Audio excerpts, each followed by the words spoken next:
You can blame Sister Belinda. She's supposed to remind me. All right, go ahead. So 6:26.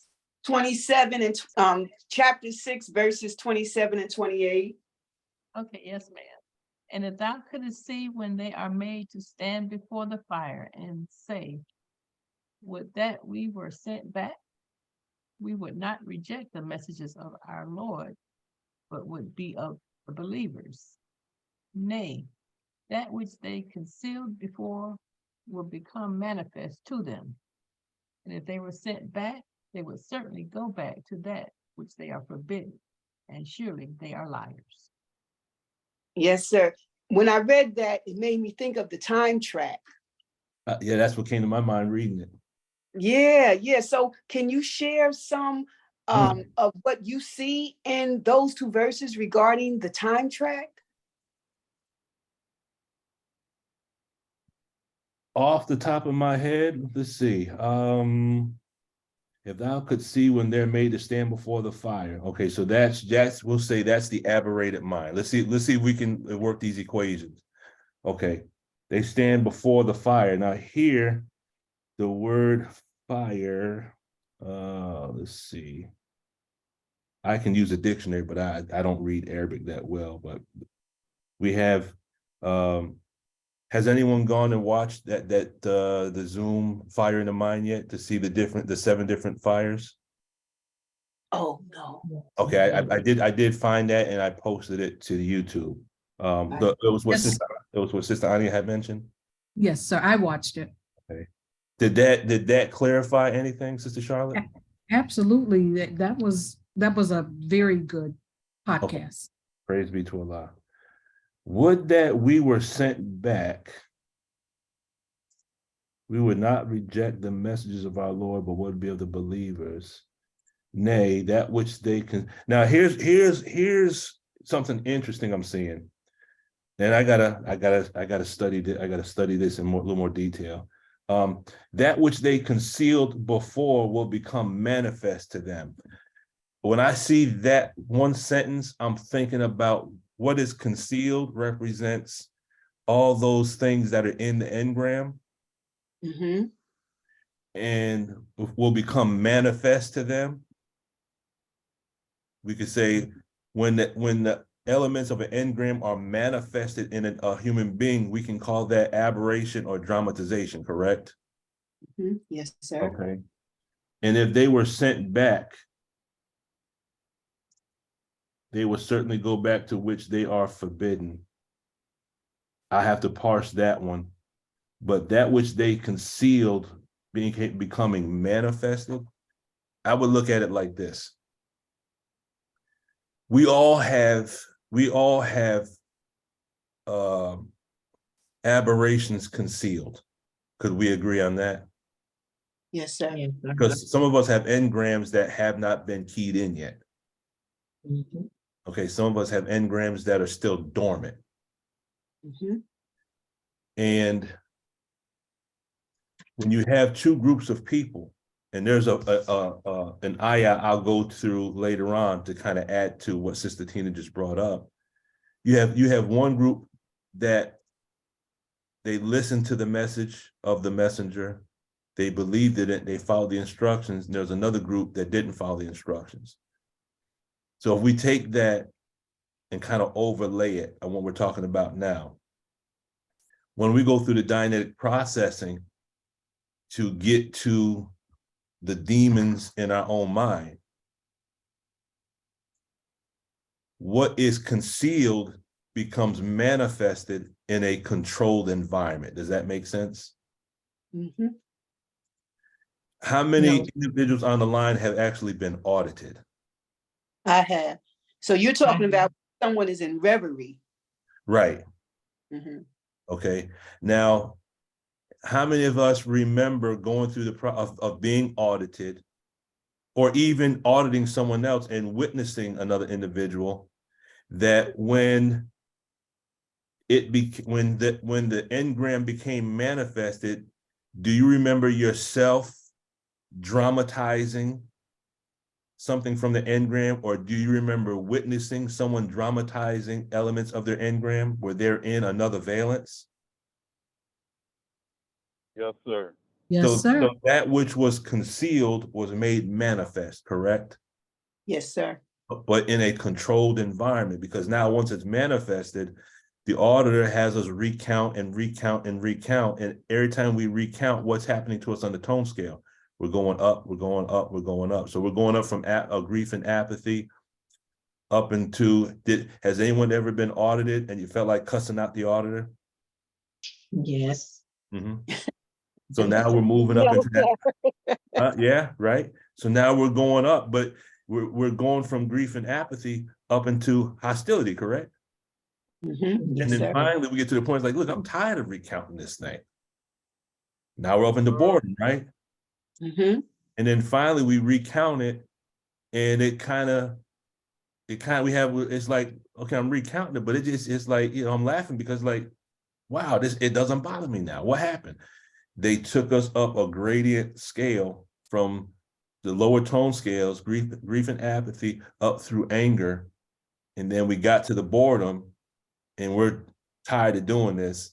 And then when we finish it, we're hoping they would say, come back to present time. But no, what do they say? Go back to the beginning and go over it again. So we're like, ugh. And then finally we're okay with it, right? Mhm. Yes, sir. That's what I see in that without actually parsing through the Arabic. Okay. Let's see. Okay. I thought I saw someone. Oh, the concept of the life static. If we read L. Ron Hubbard's definition of life static, it's describing to me something that exists outside of matter, energy, space, and time. It's almost like it represents a consciousness that's not limited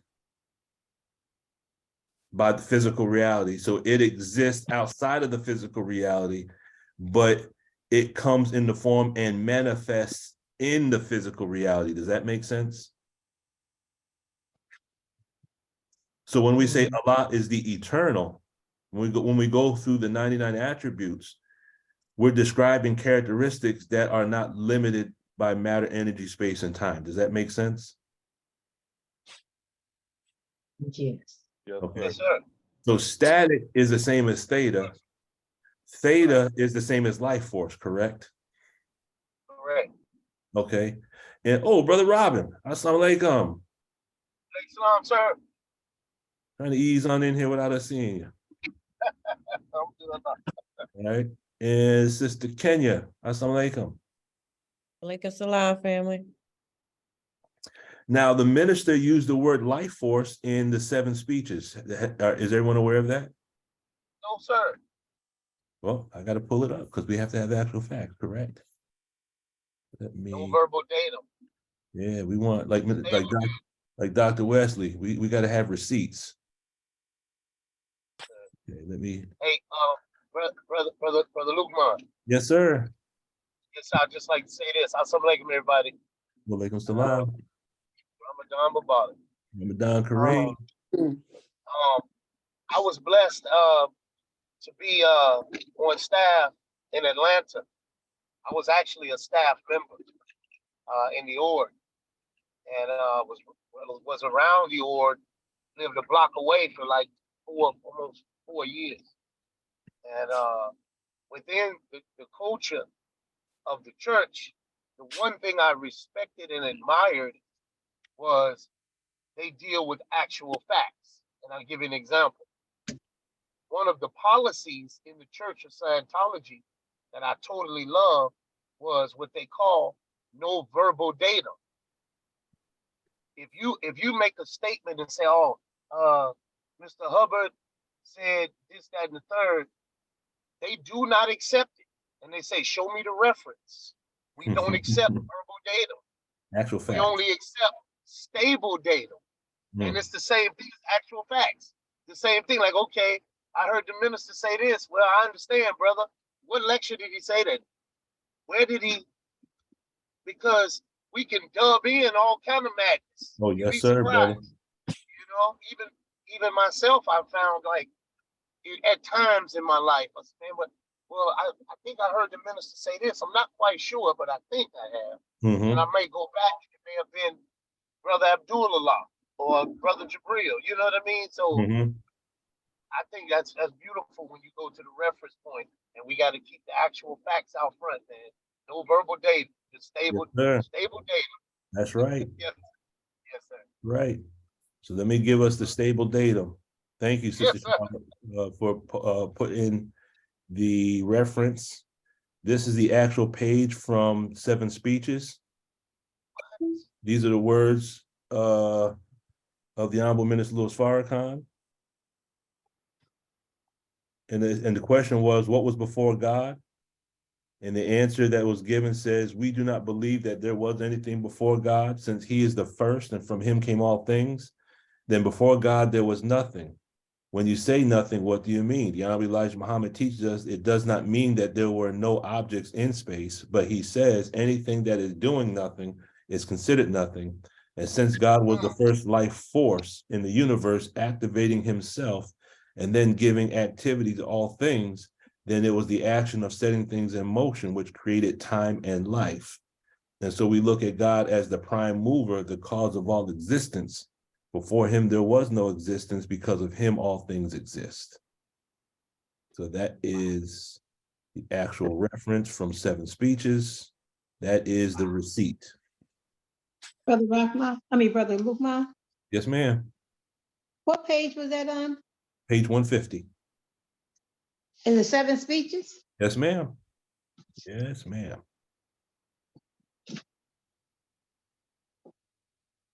Brother Lukman, can you put that back up on the screen again? Okay, I got it. Thank you. Brother Lukman, is that a PDF version of 7 Speeches? It is a PDF. That's how I do my word searches. Yes, ma'am, you can have a copy. I need one too, brother, please. Put whoever wants a copy, put your name in the chat. That way I won't forget. I'll get you a copy. I'll give you a copy of the PDF. These Great PDFs Ramadan saved gift. my life because I can just throw a word in there and it shows me every place in there that has that word is located. And life force is only found once. Are you good, Sister Ania? Yes, sir. If I may share, that's going to be SOP for me from this point on. As soon as I come on the Zoom, my name is going in the chat. That's right. Yes. So that's what makes my life a lot easier. Believers, please forgive me. Yesterday, I believe there were some individuals that wanted the Quranic dictionary, but I have your names, but I don't have everyone's emails memorized.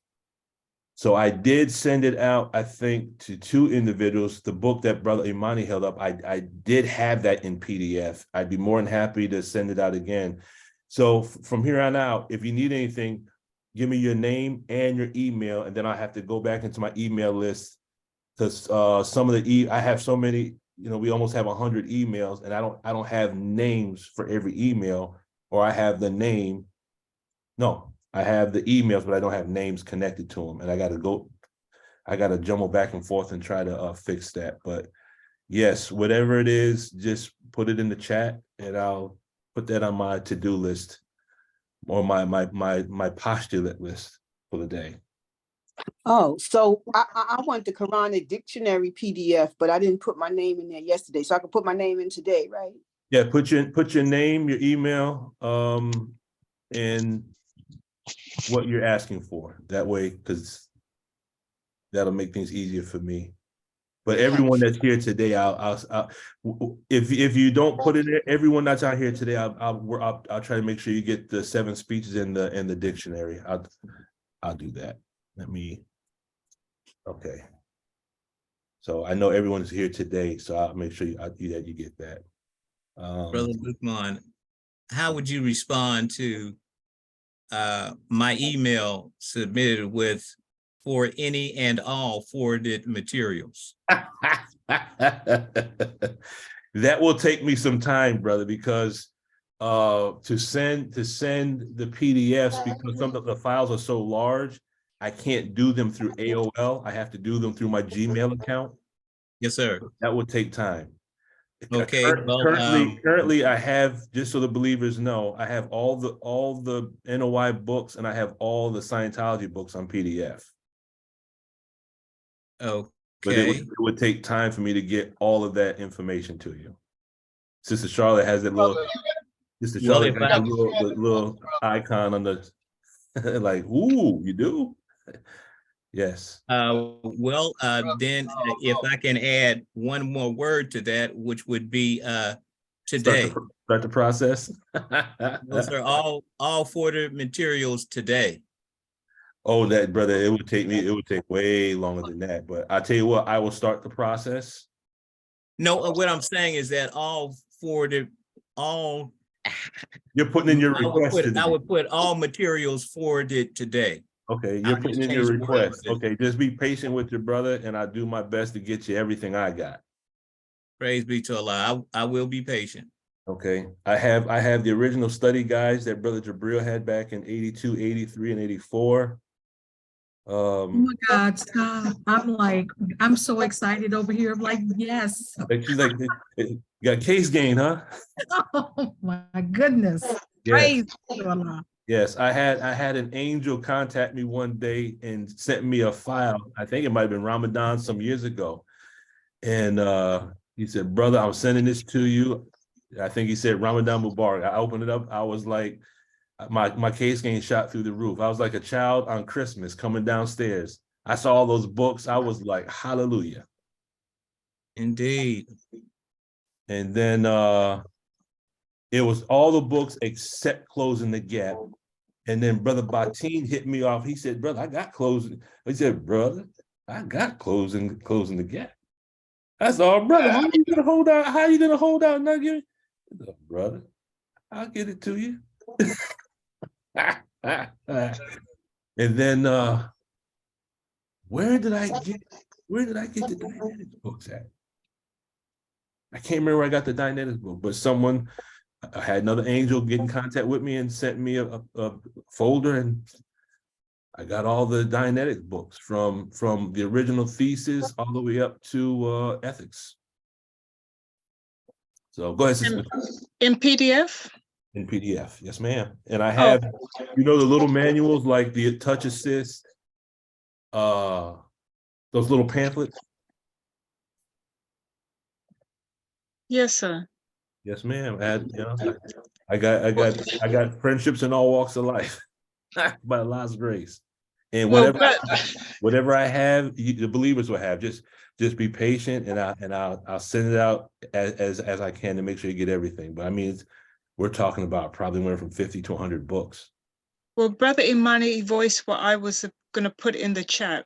You don't even have to ask if we want it. Just Okay, so here's what I'm going to do. Here's what I'm going to do. I'm gonna make myself up a spreadsheet. Everyone who's on here right now, I'm gonna put your name on the spreadsheet, and I'm gonna start sending you each book, and that way I can check it off and I know who got what. Okay, I'll track that, but I'll tell you this. I'll try to have it completed before Ramadan. Now, if I can figure out how to send you, if I can send you the zip file, then I can send you the zip file that has all the books. You unzip it on your end and you'll see all the books open up on your computer. I'll see if I can do that. If I can do that, I can do that today. Yes, sir. But zip files are so large, I know I can't do it through AOL. I might be able to do it through Gmail, but I'll figure it out. That'll be my Ramadan gift, David. Sister Patricia. Yes, sir. As they used to say, let me rub this genie while I can. Not the genie, sister, the bottle.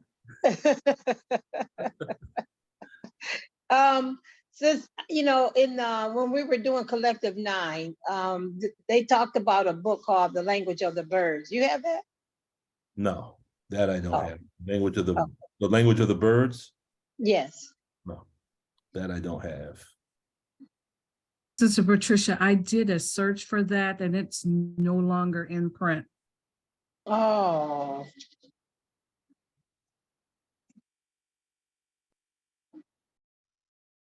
Beethoven's books. Okay.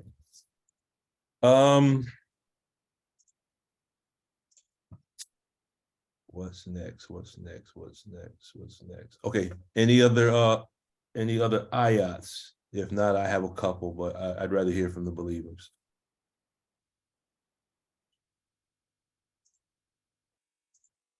Okay. Well, what was it? Assalamu alaikum. Like salam, brother Robin. You all have to please pardon me. Two things I just want to share with the group. One is that I want to be on here every day, but Allah has blessed your little brother to start my own auditing practice, and most of my clients, my PCs, happen around 9 or 10 o'clock in the morning. So I'm able to jump on when I do not have PCs to audit. Mm-hmm. And I just want that to be clear. And I'm just swamped. I'm always moving around. So that's why you may see your brother peek in and out. If I wasn't, I would be on every day. Brother, we know you're handling your business. You're following the instructions the minister gave us. We gotta make the blind see, the deaf hear, the dumb speak, and prepare for the work we're gonna have in the absence of the minister. If you go to the very first part of Closing the Gap, there's a chapter in Closing the Gap. I'm gonna pull it up real quick to show us what really the work we should be focused on one level. In Closing the Gap, here's what's said in Closing the Gap. It says,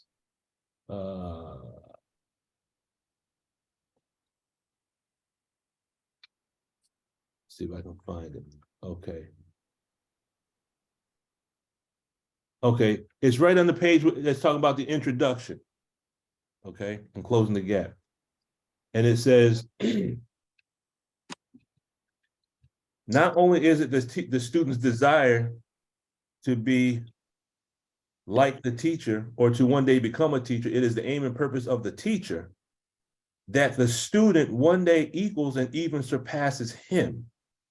This is what fuels any good teacher. It is his driving force. It is also what gives him patience with the student, for he sees and knows the power that is active in the teacher lays dormant in the student. So it is the teacher's aim to ignite the energy that is potential and turn it into kinetic. Okay. Now, if you know anything about kinetic energy and potential energy, if you have a book on top of a shelf, okay, well, let's put it this way. Have you ever had something sitting on a coffee table and it fell and landed on your foot or something along those lines? When something's on a table or on a shelf, it has potential energy. But what's keeping it at potential is the shelf that it's sitting on is a barrier. Once that object falls, it transfers from potential energy to kinetic energy, because why? The barrier has been removed, correct? Mm-hmm. Yes, sir. So we all have potential energy, but we have these internal barriers. And once we can remove these ridges, remove these circuits, remove these valences, then the God that's in us is not potential, the God becomes kinetic. Does that make sense? Mm. Yes, sir. So here's the key right here. So the teacher will perform all kinds of stunts, if you will, to get the attention of the student, to show the student what is inside of him. But oftentimes, instead of the students taking hold of the truth of the witness of his teacher as a sign of his own attributes, all the teacher gets is more accolades, claps, cheers, and tears and salutes. But that's not what the teacher is after. In fact, he wants none of that. His greatest desire, that in which he came into the world for, and that which he will give his life for, excuse me, is for his students to become what he or she already is. So in the minister's absence, we have to pick up the mantle if we're not already doing so. And see, I'm saying this to say, Brother Robin, you know, he's already making his word bond. He's doing the work. Not that the rest of us aren't, but thank you, Brother Robin, for sharing that, because I got to find a way to start a business.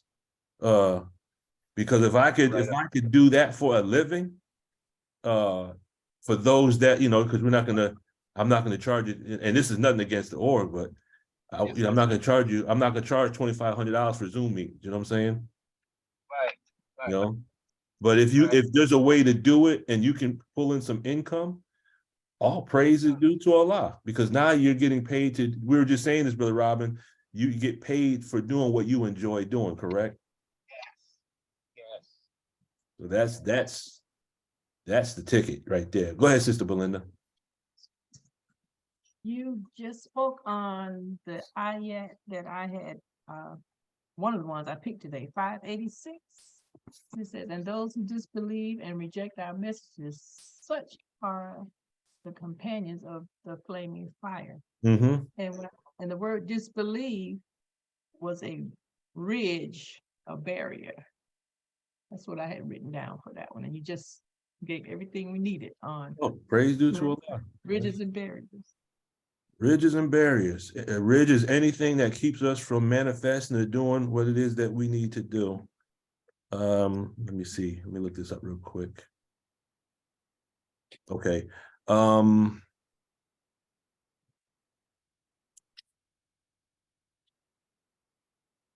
Okay. Going back to the number 256. Some computers have what's called core processors that operate off of 256. It deals with core processors and the speed of computers. That's just going back to how did we get to that number again? The amount of times that duty is in the Holy Quran. Holy Quran, yes, 256. Okay. Sister Ania.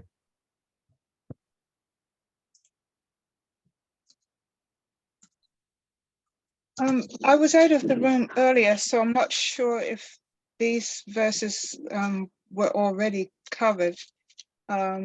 73 through 82. And that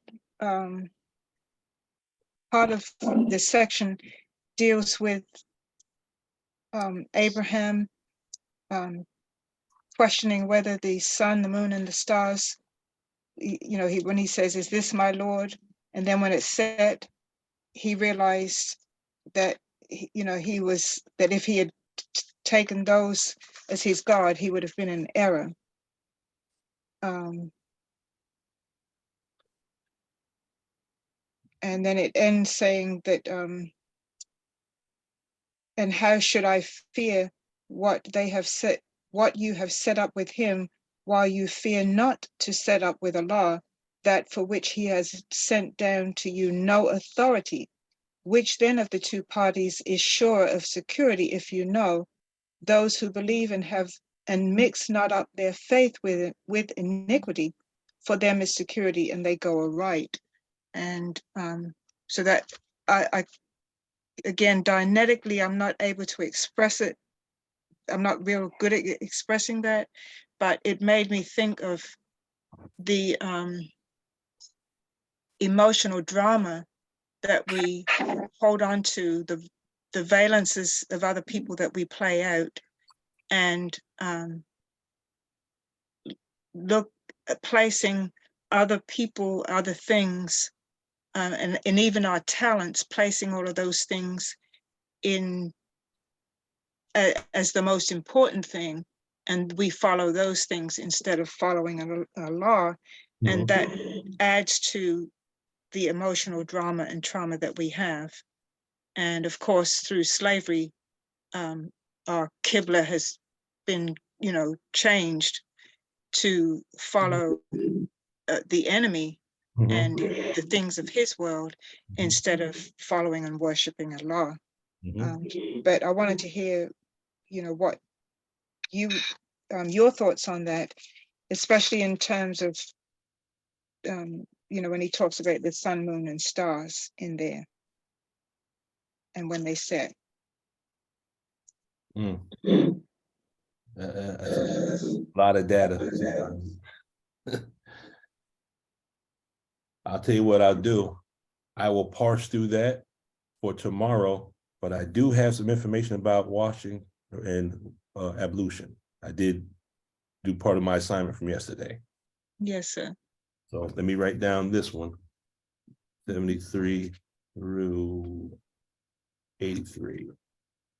So that's my homework for tonight. I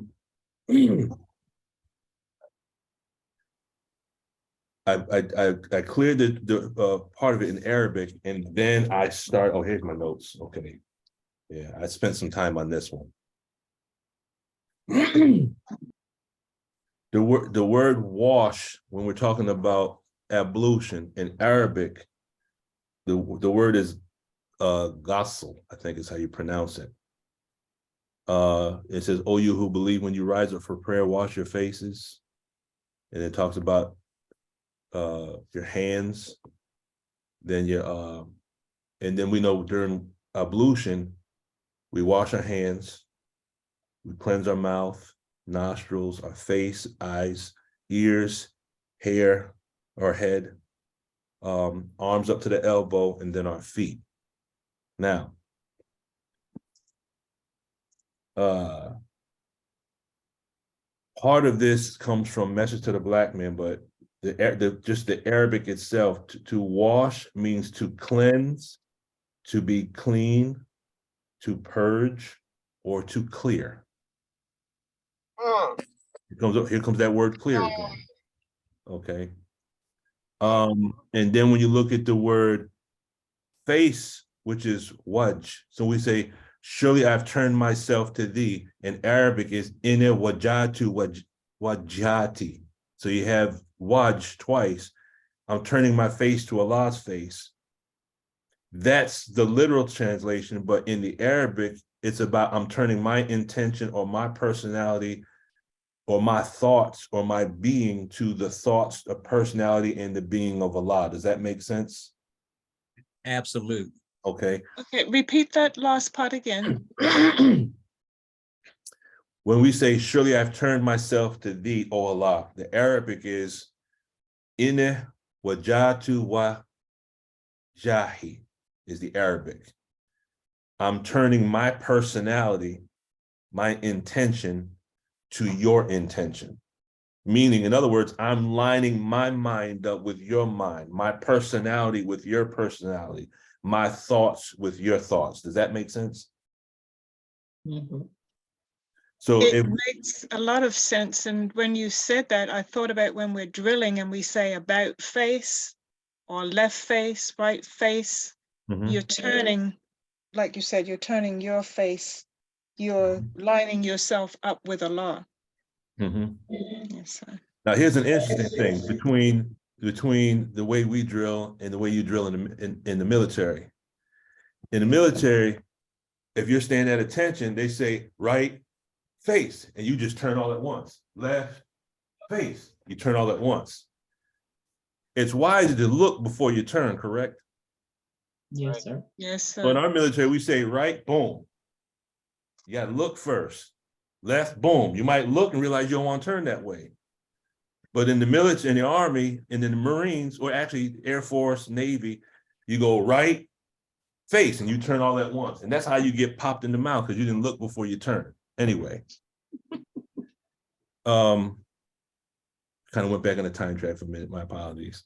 Okay, so washing your face, when you look at the Arabic, could also be seen as cleaning one's intentions. Does that make sense? Yeah, sir. Okay. Now, in Message to the Black Man, the Most High Elijah Muhammad, in the chapter dealing with prayer, well, let's deal with the actual facts. Let's not Let's see if I can find it.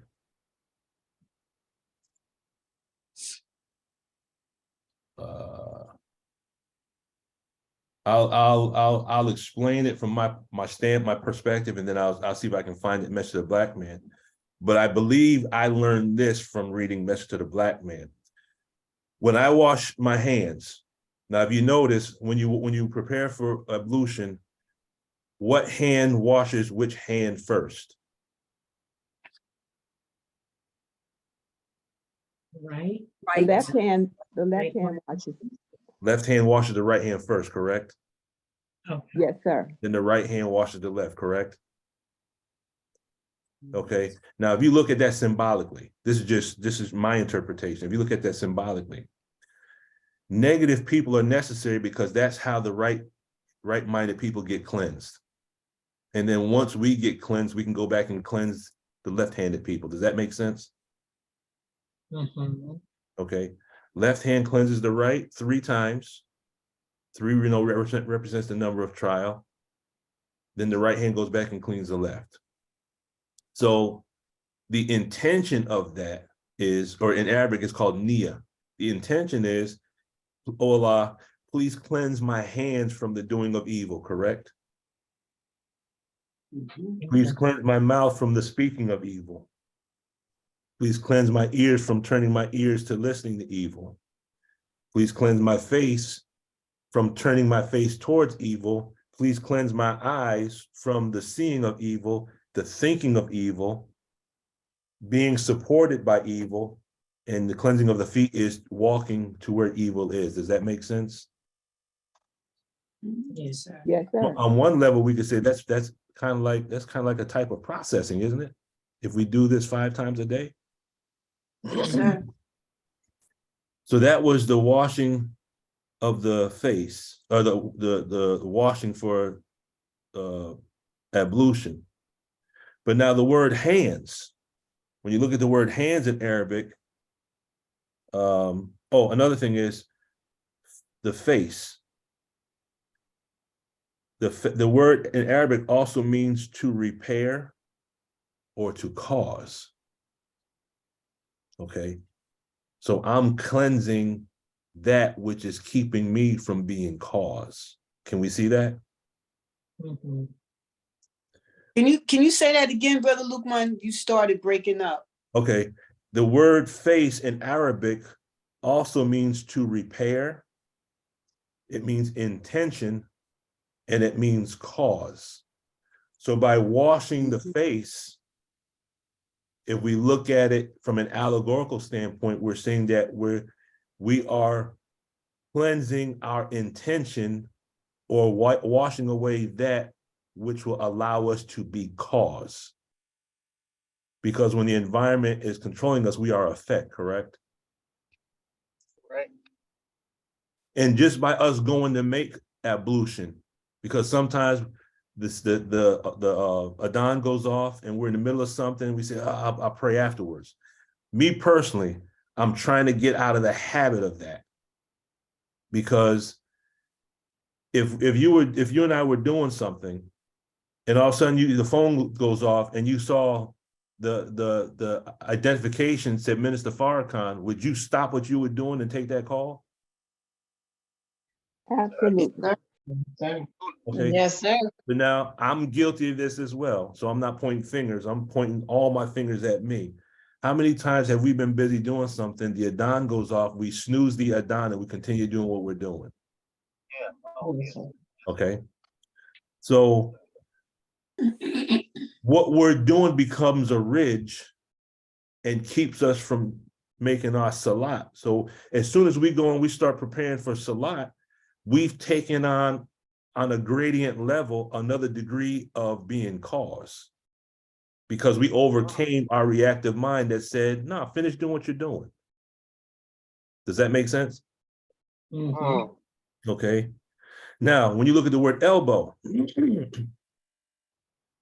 the word elbow, and Sister Anya, that verse you gave us yesterday might be the foundation for a whole PowerPoint Zoom meeting, because there's just so much information in this.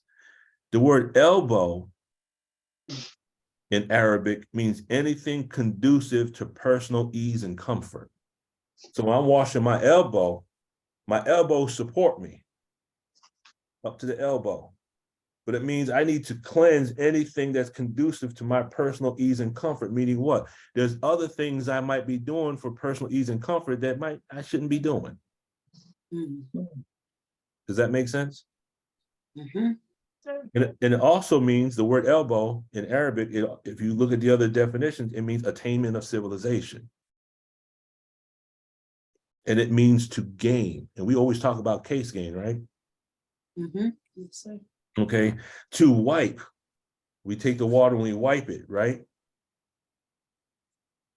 It means to clean, to polish, or to blot out. But it's also the same word for Masi or Messiah. And that's what the Messiah is doing, correct? He wipes away, polishes. Okay. And when you deal with water, the water on the, well, the water on the head is cleanse the thoughts. Cleanse the thoughts. Why is prayer, and please forgive me for being so long-winded on this, but this assignment, that's just not a game. There's so much more, but I'll save it for another time. Prayer is, if you look at prayer from the perspective of processing, okay, one of the main things that L. Ron Hubbard talks about constantly, okay, remember a couple of days ago, we were talking about white faces and black faces? Yes, sir. Okay, L. Ron Hubbard earlier in the text has something called black and white processing. Yes, that's right. And black and white processing was dealing with the ability to control the mock-ups in your mind, control the thoughts. Does that make sense? Yes, sir. How many times have you made salat and forgot where in the prayer you were? Because other things come into your mind. Oh, yes, sir. Oh, yes, sir. Okay. How many times have we said the prayer and we got all the way to the end and didn't, and we don't even remember going back through the, like, I got all the way to the end, but we were flying on autopilot. Right. Yes, sir. Okay. Yeah. How many times have we started our prayer and all of a sudden all these other things come, I gotta go pay this bill. Your mouth is saying in the name of Allah, the beneficent, the merciful, but your mind is, oh, I gotta go run down there and pay this doggone bill before I get our mind wanders while we're praying, right? Yes, sir. Okay. So when we're making our salat and we're making our prayer and our mind starts to wander and then we become aware of that and we draw our attention and bring it back. That's the same as black and white processing in Dianetics. You're controlling the thought, because some of us, if and this is what's causing people insanity today. People cannot sit still without their cell phones or without other things and just sit in silence. What happens to the mind? It starts to wander and go all over the place. Is that making sense? So, Sister Anya, there's more in this that relates to the tech, but I want to make that the topic of a whole class. This was pregnant with information. Yes, sir. So, Sister Anya, did that answer your question from yesterday? Yes, sir. Can't wait for the PowerPoint. Okay. And then what I'll do tonight, God willing, I'll start working on Abraham and see what we can find in there.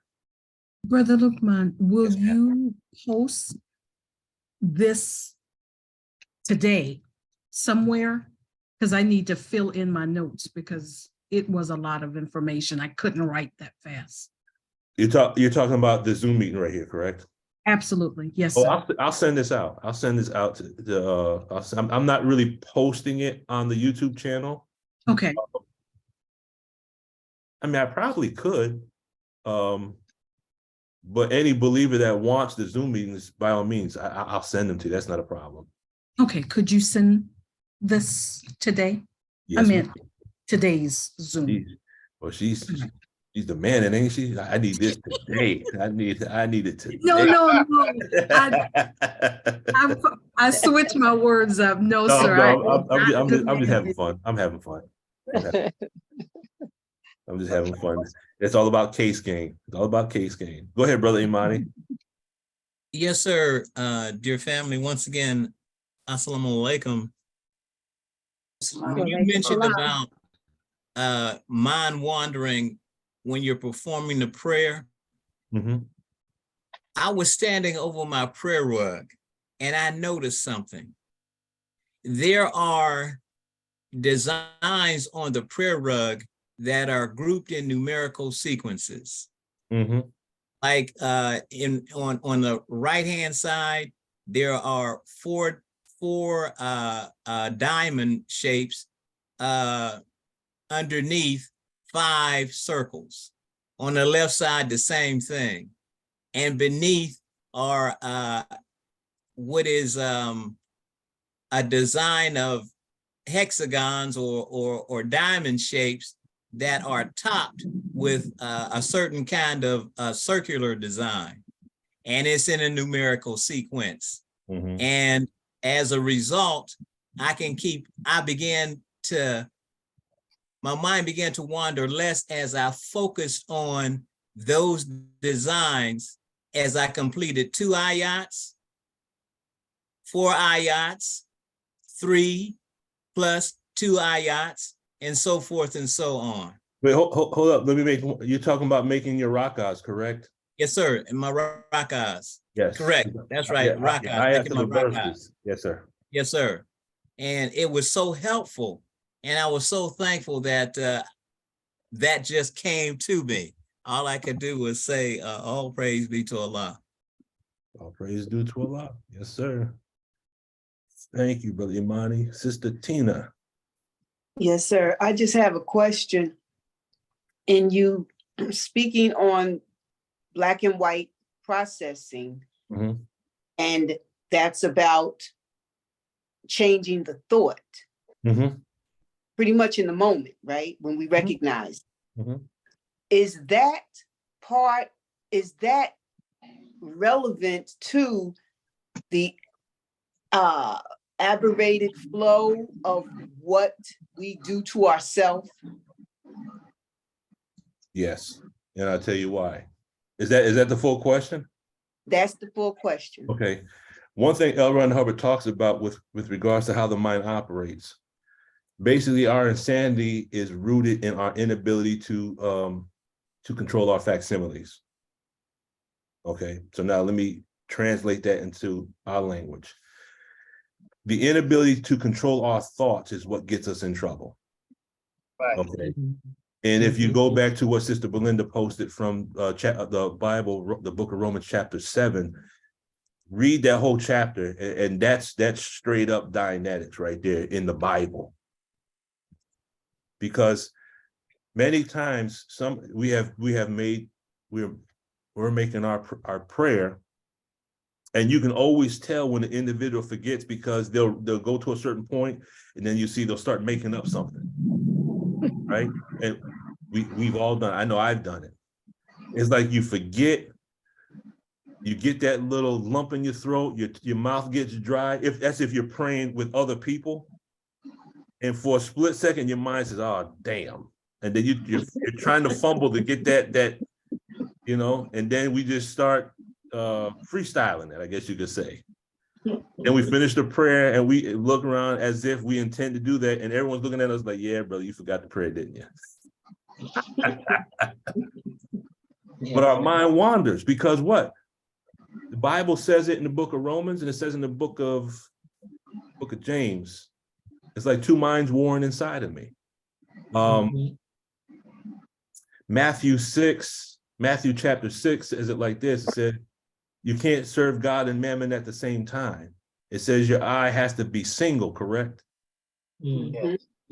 So, and then the way the book of Romans describes it, it says the law of my mind is, I'm paraphrasing it, the law of my mind wars with the law of my members. My members represents my messed body. The physical body, L. Ron Hubbard says, is the reactive mind. That's right. Because the engrams are stored, and he touches on it in Dianetics. It's called what, the cellular? What's that one chapter called? If you got your Dianetics book, there's a chapter. I'll pull it up real quick. He talks about, let's see, the chapter is chapter, see, this is why the PDFs are so good. Yeah. Okay. The chapter is the cell in the organism. And he touches on it in this chapter, but further down in the books, as the tech evolves, he talks about how the genetic entity, which is the active mind, that's the physical body. That's correct. And when you look at, and then there's another place where he says in the Philadelphia Doctorate course that wherever you have an injury in the body, that's the location of where the engram is recorded. And then I'm currently reading a book called Deadly Emotions. And what these doctors and scientists are talking about in deadly emotions, they're verifying everything scientifically with what L. Ron Hubbard taught back in the 50s. They're verifying it, how these injuries are connected to hormonal imbalances, which are rooted in imbalances in the mind. They're giving the scientific data that's verifying what L. Ron Hubbard taught back then. Okay. Alhamdulillah.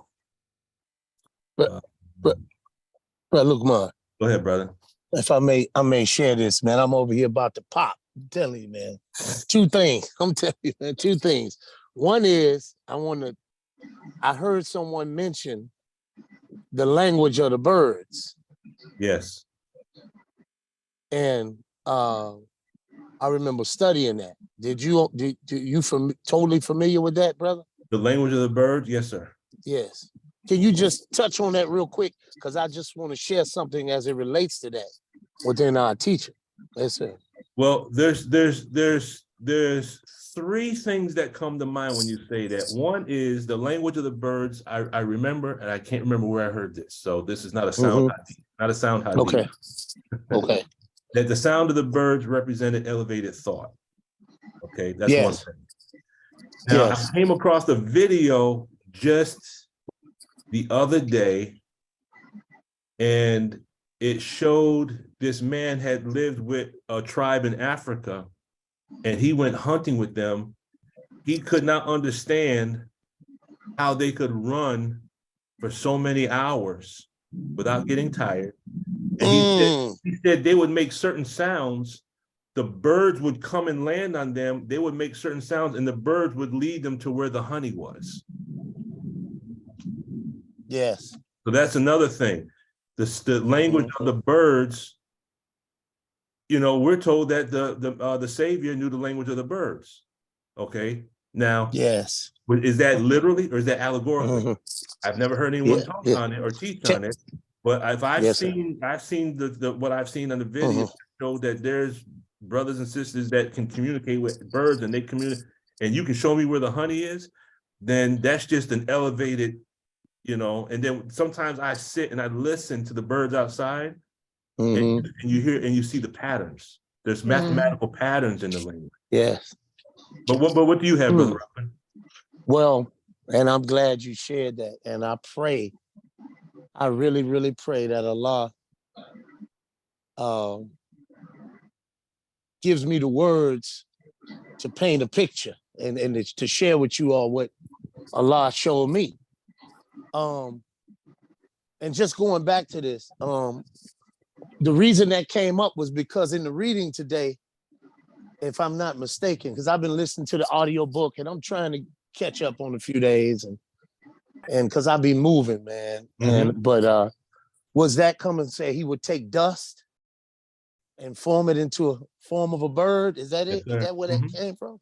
And he would breathe in it and it would become a bird by Allah's permission? Is that's out of the Quran? That's how that came up? Yes, sir. All right. Well, I want to say something, and I don't want to sound arrogant, but I'm learning, just got to be straight up. I believe I'm that bird. And one reason why I say that, I was blessed to meet with the Honorable Louis Farrakhan in 2013, and there Go was ahead. some things he said about my name, Go ahead, Brother tell that Robin, story, brother. Go ahead. brother. And he said certain things about me, and we talking about intention, and the things he was saying to me was like blueprints going off in my mind. He put his intention inside of me. Wow. That's all I know. I got a blueprint, and that's why I can't rest. I got to keep moving until I manifest it.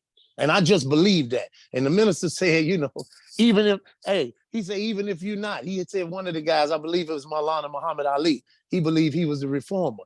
The minister said, even if he believed that and he's not, at least he's done some good work. So that's where I'm at with that. Just, but I believe that. But here's my question. Here's my point. The language of the birds, I was studying this some years ago, and I remember on Crystal Links, I believe that was Mother Tanetta, she talked about that. The language of the birds, where she spoke about the language of the bird, and I'm paraphrasing it. I got it on my computer somewhere, and I'm gonna share it with you, and maybe we can share it with everyone. But the language of the birds is also called the green language or the angelic language. And the language of the birds, from what I understood it, and the way I read it was using, and I'm using Dianetics terms, using official paper to mock up a picture for one to interpret after the one explains the picture, and the person who understands the language of the birds can look at that picture from an elevated state and decipher the meaning of it. So it's like allegory. Jesus spoke in parables. A parable is like the language of the birds. I'll give you an example. So you were talking about the body being, the engrams, the engrams making up, the body being the source of aberration. Man, that makes me really think real hard where he talks about a brown germ. And that brown germ, which is the reactive mind, is contained in the cell. And the body is made up of trillions of cells. But I want y'all to look at this. Watch this. It's in our lessons from what Allah showed me. Student enrollment. 1, who is the original man? The original man is the Asiatic black man. He's the maker, the owner, the cream of the planet Earth, God of the universe. Well, we hear that and we've been quoting that, but what is that showing us? It's showing us a picture of our bodies, our mind, and our spirit. How? Who is the original man? Question, answer. The original man is the Asiatic black man. Stop right there. That's the physical mess body. It's painting a picture. The physical mess body is a black man. But what? He's the maker. He's the owner. Well, what is the maker and the owner?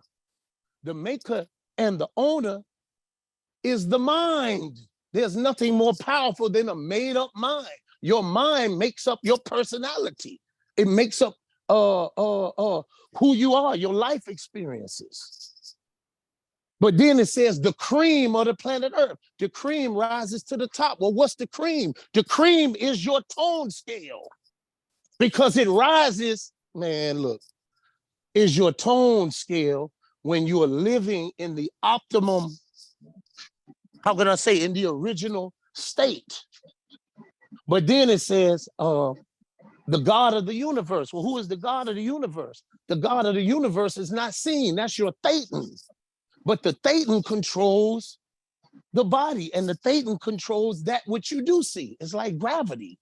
You don't see gravity, but you see gravity controlling physical objects. Your Thetan controls your body. And the God of the universe is your Thetan inside of that matter, energy, space, and time. Now watch this, and I'm gonna say this and be quiet. I was building with a 5% brother. He broke something down to me. He was saying the same thing, but he said it in a different language. I heard the Honorable Louis Farrakhan said the body is the grave of the spirit. He said, what I've given you is a wake-up message. So in the wake-up message, you first have to identify with the known, and you move from the known to the unknown. So we identify being a Black man. But that's the first stage in the knowledge of self, because the self is the thetan. The self is not the body or the mind. The mind is the tool. The body is the vehicle. The thetan is the God. So you're the God of your own being. Now watch this. The minister said that the body is the grave for the spirit. And our whole point in How to Eat to Live is to bring the body into submission.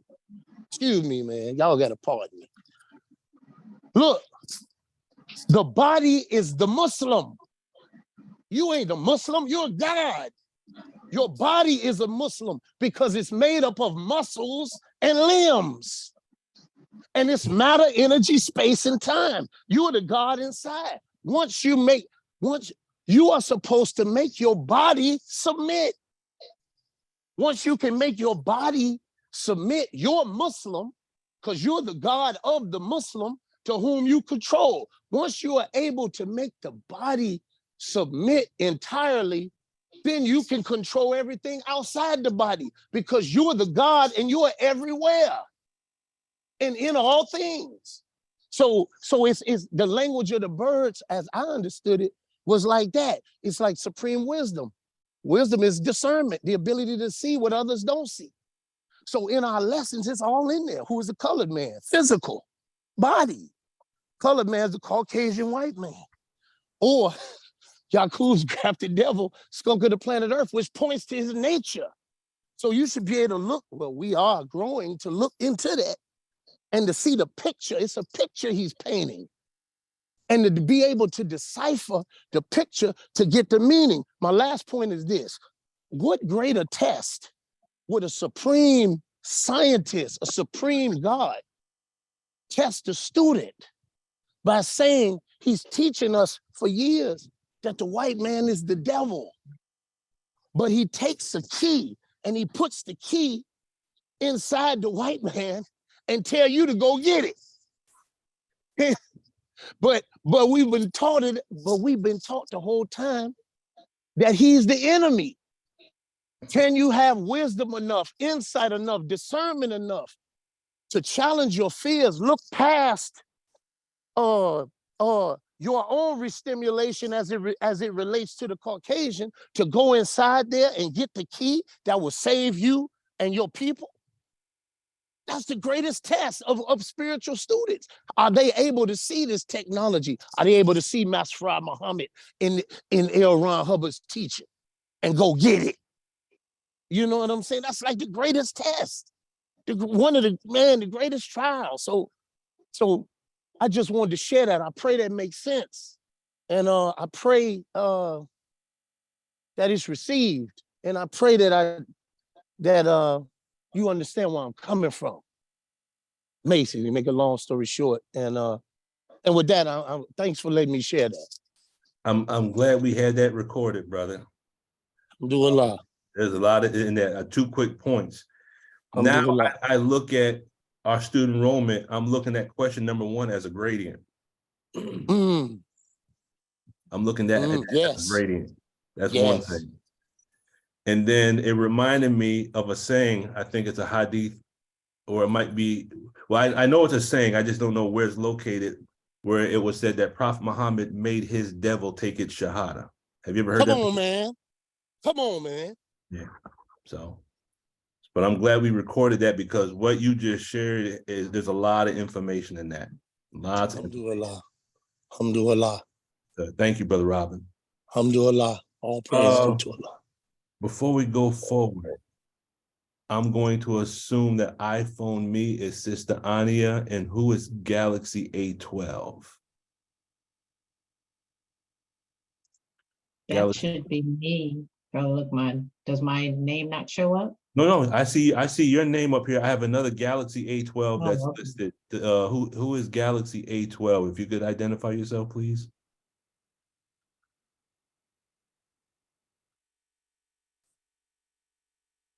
And iPhone me, is that you, Sister Ania? Yes, sir, it is. Okay, iPhone means you. Okay, so who is Galaxy A12? Oh, well. Okay.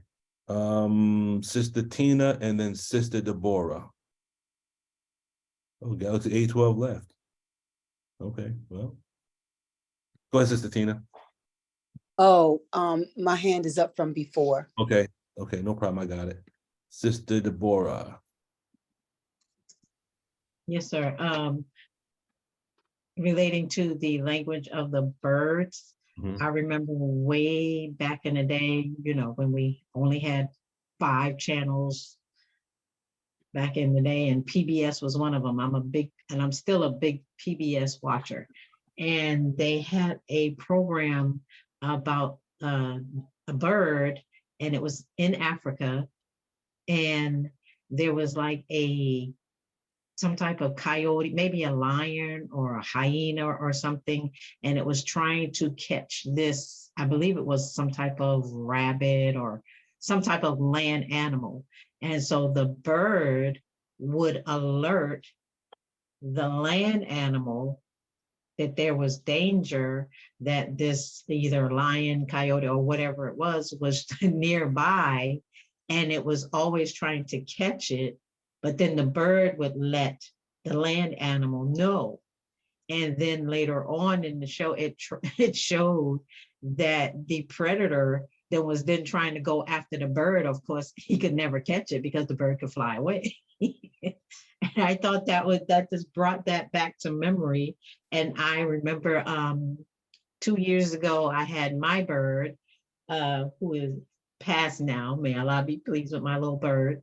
And he would have a relationship with a conversation with the birds outside. They would talk back and forth all the time. And then when my bird transitioned, the next day when I went out to go to work, my whole banister was filled with birds, and that had never happened in all the years I have lived here.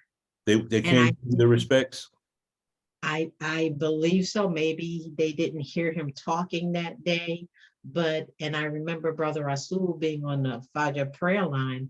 He was always talking about birds, how the messenger loved birds, and spoke that, just like you said, about the higher language of the birds. And I just remembered that when brother started talking, that PBS show. I get a lot out of PBS. I'm a big PBS watcher, even till today. Well, compared to what cable has to offer, that's probably a good idea. Yes, sir. Because cable TV is awful. But Absolutely. thank you for that, Sister Deborah. Sister Ania. Well, Sister Deborah's comments just reminded me of my connection with birds as well, which goes all the way back to my early childhood. And I love birds. In fact, I used to, just as a young little girl, used to go to the library and just study books on birds, and actually birds, plants, trees, all of that. And just, I used to be able to recognize a bird by its feather, by the nest, by the egg, and the same with the trees, by the type of bark, the leaves, and I could just, tell you what these plants and trees were. And so, when you say that the brain, or whatever we take in, it's in there somewhere, recorded. So prayerfully, one day Allah will bring all of that back to the surface, where if it's in there, it hopefully is still there. Yes, ma'am. Because when I look back on it, it was just amazing. I didn't think so at the time, but when as I got older and looked back on what I used to do as a young child, that was truly, truly amazing. But my point that I wanted to make was in regard to who is the brother that was talking about using the official paper and the language of the birds? Brother Robin. Brother Robin? Mhm. Did he disappear? So yeah, he actually does processing for a living. So Oh, okay. he's gonna be in and out. All right, yes, sir. But if anybody was on the call this morning, the Ramadan Reflects, brother that does the hadith of the day, Brother Jaleel, his hadith today dealt with forgiveness, and it dealt with a man who everybody thought who was granted paradise, and everybody wondered why he would be granted paradise, because he didn't do anything special. He didn't necessarily do his prayers, his rakahs, and all the things that as a good Muslim would do. He didn't necessarily do those things, and so one of the people in the town went to actually to live, spend time with him overnight to observe what he did. And that's, he said he came back and said he's not doing what he's supposed to be doing. So again, why is he granted paradise? And it boiled down to the fact that what he did do was that each night before he went to bed, he asked Allah to forgive anything that anybody had done to him that they had done wrong. So so that he could go to bed with a clear mind and not be holding anything against anybody. So your comments, brother, made me about the fact that we have to go to the devil, who has done all of this wrong to us and who is worthy to be totally wiped out of the planet, but we have to go back to him to get the key to this. And Master Fard Muhammad's wisdom is in Scientology, which we have to go to the white man to be able to get that key. Means that we have to be able, to me, that meant that we have to be able to find it in our hearts to actually be able to forgive them, regardless of all of the atrocities that they have done. And something I listened to recently, they were talking about just how wicked this man, I think it was Brother Jaleel, I think it was this morning, when they talked about what the early Muslims back in Prophet Muhammad's time had to endure. And he described how they took a woman and spread her legs apart. And I'm being graphic because this is what he was graphic in how he explained it. Spread her legs apart and took a spear and shoved it into her private parts. And that's how they killed her. And a couple of weeks ago, I was having a conversation with a brother that was in the military and special forces. And he was talking about the things that they did that we don't hear about, of how, and this brother was not a Muslim, but he was talking about, he said, you just don't know how evil and wicked these people are. And he's talking about this country's military and what they did to not just the people they termed the enemy, but what they did to people within the American military, and what they did to Black people, killing them and cutting them up and feeding cut up Black people to buzzards. And these type of things, and it having the mind to be able to forgive a people that are that wicked, so that's what it made me think of when listening to what you said today, brother. Sister Hania, you just in my humble opinion, you know why that might be important? if we're put into positions of authority, and Mm. we have to make decisions, Go ahead, brother. our decisions have to be unbiased. Go ahead, brother. We have to make decisions based on the testimony that's presented. And we can't see, for example, okay, a black man assaults a white man. They come in, we're sitting as judge. We can't automatically say, well, I'm gonna let the brother go because these white people deserve it. We got to look at the details, the facts, and the evidence with an unbiased mind. And if it comes out that that brother's guilty and that white man is innocent, we have to look past the color. Otherwise, we have become exactly what they are. Yes, sir. We got to be unbiased. Yes, sir. That makes me think of that movie with Denzel Washington when he's a lawyer. What is the name of it? Israel something? Israel. Yes. Yeah, Yes. yeah. Norman J. Israel. Yes. Yes. Yeah. Mm-hmm. Well, may I say this? Share this? The one thing that I take from it, and I guess what keeps me like focused on that is the teaching. Say Yaqub looked inside of the original man and he saw two people, right? He was playing with two pieces of steel, right? Well, L. Ron Hubbard was playing with two pieces of steel on that E-meter. And he looked inside of the human being and saw two minds. One a reactive mind, and one analytical mind.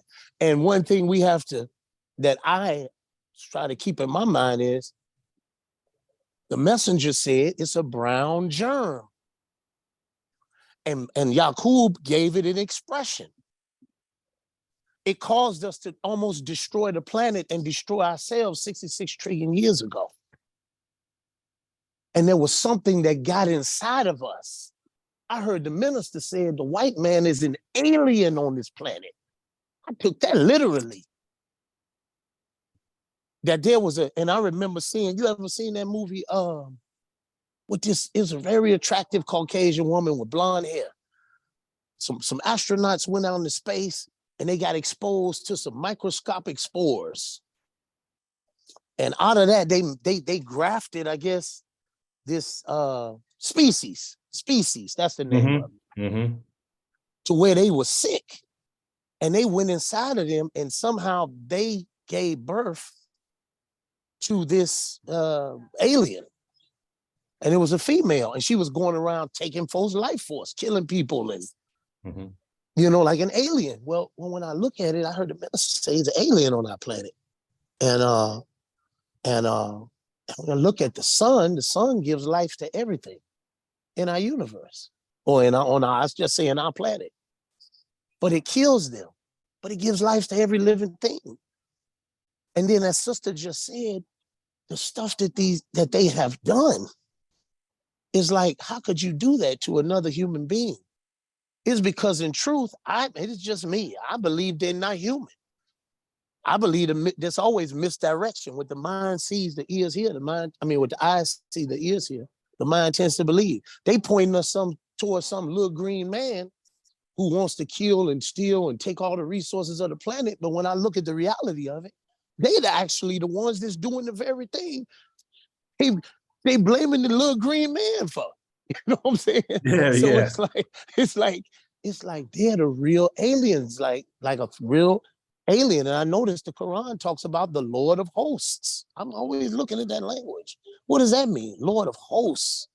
So, and all of the movies that I've seen where alien germs got inside of human beings, they said it needed a host, like X-Files movie. I'm a big sci-fi guy. I like that kind of stuff because I always see the teachings in it. But I'm saying that to say this, when I see that, I go right back to the lessons, to the most humble Elijah Muhammad's teaching, to our teaching. It's the germ. That's what it is. And it ain't even their body. It's the germ that's controlling their body. You know what I mean? So it's like, it's like like Jesus. I had to even look past the white man fault to see his need. I was just listening. I'll say this and be quiet. I was listening to Savior's Day 2011 this morning after I was blessed to do Tahajjud prayer, 2 a.m. Allah been working with me on that. I don't even know how I get up for that. He just get me up and I just do my thing. But praise be to Allah. But the minister, he was saying about, almost lost my train of thought. I dog it. Savior's Day, 2011, I got it. When he went into L. Ron Hubbard and why he brought us together. He said, I read Mr. Hubbard's books, you know, I ain't see no racism in his books. He said, L. Ron Hubbard created Dianetics to save his people from their reactive mind. It ain't so much about us, it's about them. He's trying to save them and remove the germ from them so they can come among us. You know, that goes right to question number 1, lesson number 9, but we'll get into that later. I don't want to talk too much, but what I'm saying is, I always keep that in mind. It's almost like, okay, that's the brown germ. So I can't really focus on the person. I'm looking at the mind of the person. And it could be in us, it could be in them. And when I say the wickedness, I'm looking at that brown germ. And I'll say this last part, and I heard the minister say this. The minister said, the messenger was so loving and merciful how he dealt with us. He didn't just call us devils outright. He said, brother, you're being other than yourself. Well, being other than yourself, meaning, brother, you aberrated as hell. You know what I mean? You need some help. But I'm going to be kind and merciful to you because I know you didn't do it. It was your reactive mind that did that, that caused you to do it. So I pray that makes sense. And thank you for letting me share that. Thank you. That makes perfect sense, brother. Two quick points of what doing you're that. saying. With regards to everything that they have done, I have heard the minister, and I'm going to paraphrase this, but I'm sure you've heard this. It was based on the words given by the Most High Elijah Muhammad, where he said, you know, the white man could say, well, I didn't create myself. He didn't create it. Go ahead, brother. Okay. And then when you look at our lessons, lesson 1, question 4, it says Yaqub was an original black man. He was the father of the devil. He taught the devil to do this. So devilishment and tricknology is a teaching. That's right. Okay. That's right. Those are the 2 points that come to mind, brother. Sister Kenya and then Sister. Assalamu alaikum.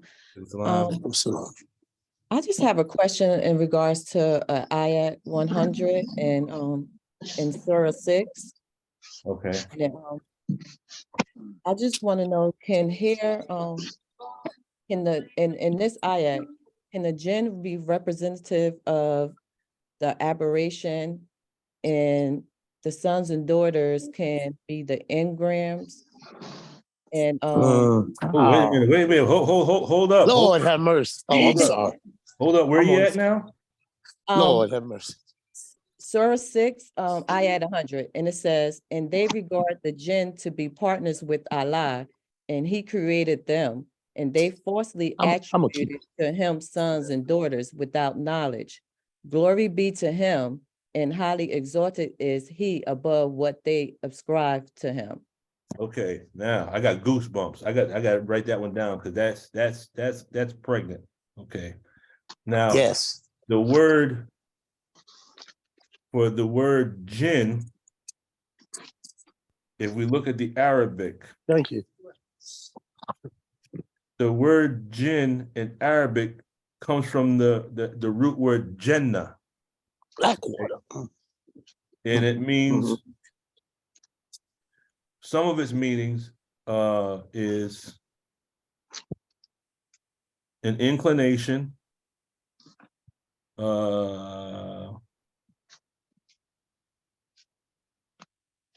wait, I'm looking at the right one here. No, wait. Nope, that's not it. I knew that didn't sound right. Jinn. Here we go. Oh, wrong page. Okay.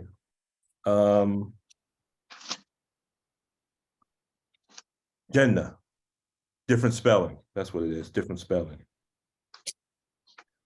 now you said, could the jinn represent what again? Aberrations. Okay, here's the meaning. of the root word. To cover, to hide, or conceal. Okay, now wait, I ain't got to the good part yet. To descend. Went down tone scale, right? To become possessed or insane. Come on, man. To be mad or crazy. To get madly excited. Now we're talking about fire, aren't we? To make or drive insane. To become crazy. Come on, brother. The jinn, the word jinn that comes from the root word, a derivative from the root word, are invisible beings, either harmful or helpful, that interfere with the lives of mortals. We call them circuits and valences, correct? Go ahead, man. Go ahead. The word jinna, same root word, means obsession, mania, madness, or insanity. Come on, brother. Come on, brother. The word janan, same root word, means heart or soul. So we're talking about the mind here. Go ahead. And the word janoon, because in Arabic you have the same three consonants, and by changing the vowel sounds, you change the word, but they all derive from the same root word. The word janoon means possession, obsession, mania, madness, dementia, insanity, rage, and fury. Go ahead, man. Now, go ahead. And you said the daughters are what? The engrams, the sons and daughters can be the engrams. Sons and daughters of the engrams. Ooh, I got goosebumps. Okay, you just gave me another assignment. I'll have it ready for you by tomorrow. Can I share something on that, brother? Drop it, brother. Drop it. Alhamdulillah. Brother, before you begin, what ahead. what ayat are we speaking of? That was Surah 6, ayat 101. And I'm going to parse that like a madman today because I'm interested to see what's in there. So I got two assignments. I got that and I got Abraham. Where's my Abraham? Yes, sir. Okay. Alhamdulillah. I got two assignments. Okay. Okay. Wait, give me 1 second. Okay. Okay. Was that it? So did that give some did that clear up at least yes ayat, Sister Charlotte? Yes, it cleared. Oh, Sister Kenya, I'm sorry. Sister Kenya? Yes, sir. Yes, sir. Did you get some case gain from that? I'm sorry? Did you get some case gain from that? Did your tone go up from that? Yes, sir. Thank you. I truly appreciate it. Thank you. I'll finish the rest of the ayat today sometime. Okay. Sister Anya, I see your hand up. Okay. Sister Anya? Yeah, Brother Robin, is your comment related to the subject that was just being discussed? Okay, why don't you go ahead first, because mine is different. Okay. Okay, thank you. Two things. One is, when I hear that about jinn, and you made it so clear with that, brother, you just brought it on home. It's like, I look at the Honorable Louis Farrakhan, he teaches, he's just such a master teacher, man. And I heard him say, I'm teaching many minds on many different levels at the same time. I watch him use the technology, like, damn, he's using this, you know, but two things. One is, the one he told us years ago, I believe it's 2005, when he told us the two surahs that would get us through. He said Surah 113, the dawn, and Surah 114, Al-Nas. And both of them, when you say, I seek refuge in Allah from the accursed, rejected Satan, in the name of Allah, the beneficent, the merciful, say, I seek refuge in the Lord of the dawn, from the evil of that which he has created, and from the evil of intense darkness when it comes, and from the evil of those who cast evil suggestions in firm resolution, and from the evil of the envier when he envies. When you look at that, the one that captured me in my mind was, as she really talking about Jen, is intense darkness when it comes. What happens when the mind is re-stimulated? The analytical mind shuts down in intense darkness, and then the reactive mind comes up.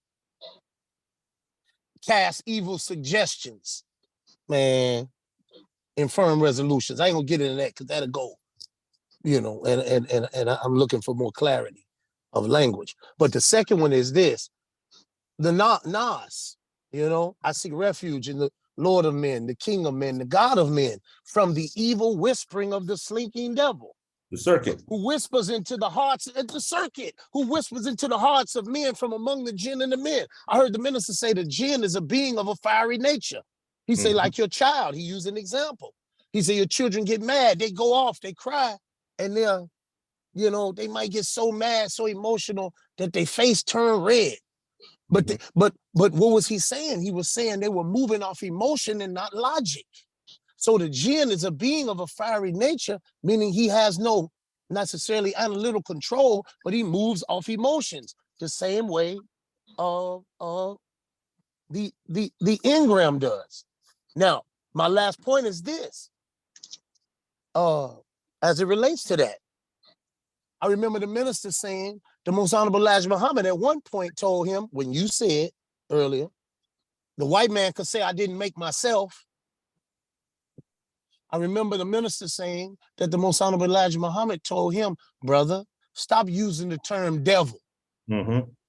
Use the term enemy. Supreme wisdom, instruction to the laborers. Use the word enemy or the slave master's children. Yes, sir. Now watch this. When you look at it and you internalize it into self, who is the slave master? If the white man is a germ, and we're not looking at the white body, we're looking at the white mind. Well, the slave master is the reactive mind. Well, who are his children? His children are the effects that are produced from the slave masters cracking the whip in our mind, causing us to be, and it's rooted in fear. Envy is reactive. Jealousy is reactive. You feel what I'm saying? Impatience is reactive. All of those character defects are the slave master's children. And they drive us like a slave master within our own minds. So it's like, that's how I see the teaching now. I'm always looking for it in that unseen place. And I'm always looking for the germ, the reactive mind, and how it connects. Because minister said we can no longer be surface dwellers. If Masra Muhammad looks like a white man, you can't say the white body is the devil. Exactly. You feel what I'm saying? It's the mind. So anyway, the original man who deported Moon was a black man. Yes, so you feel me? So I pray that makes sense, man. And thank you all for letting me share that. Yes, sir, Brother Robin. Thank you for that. Two quick points. You had described, I think you had described the jinn as a person of fiery nature. But so based on that definition, if we look on our time track and we look into the engram, we know there's two things we're going to find. We're going to find a valence and a circuit, correct? Mhm. The source of our engram, wouldn't that be a person with a fiery nature?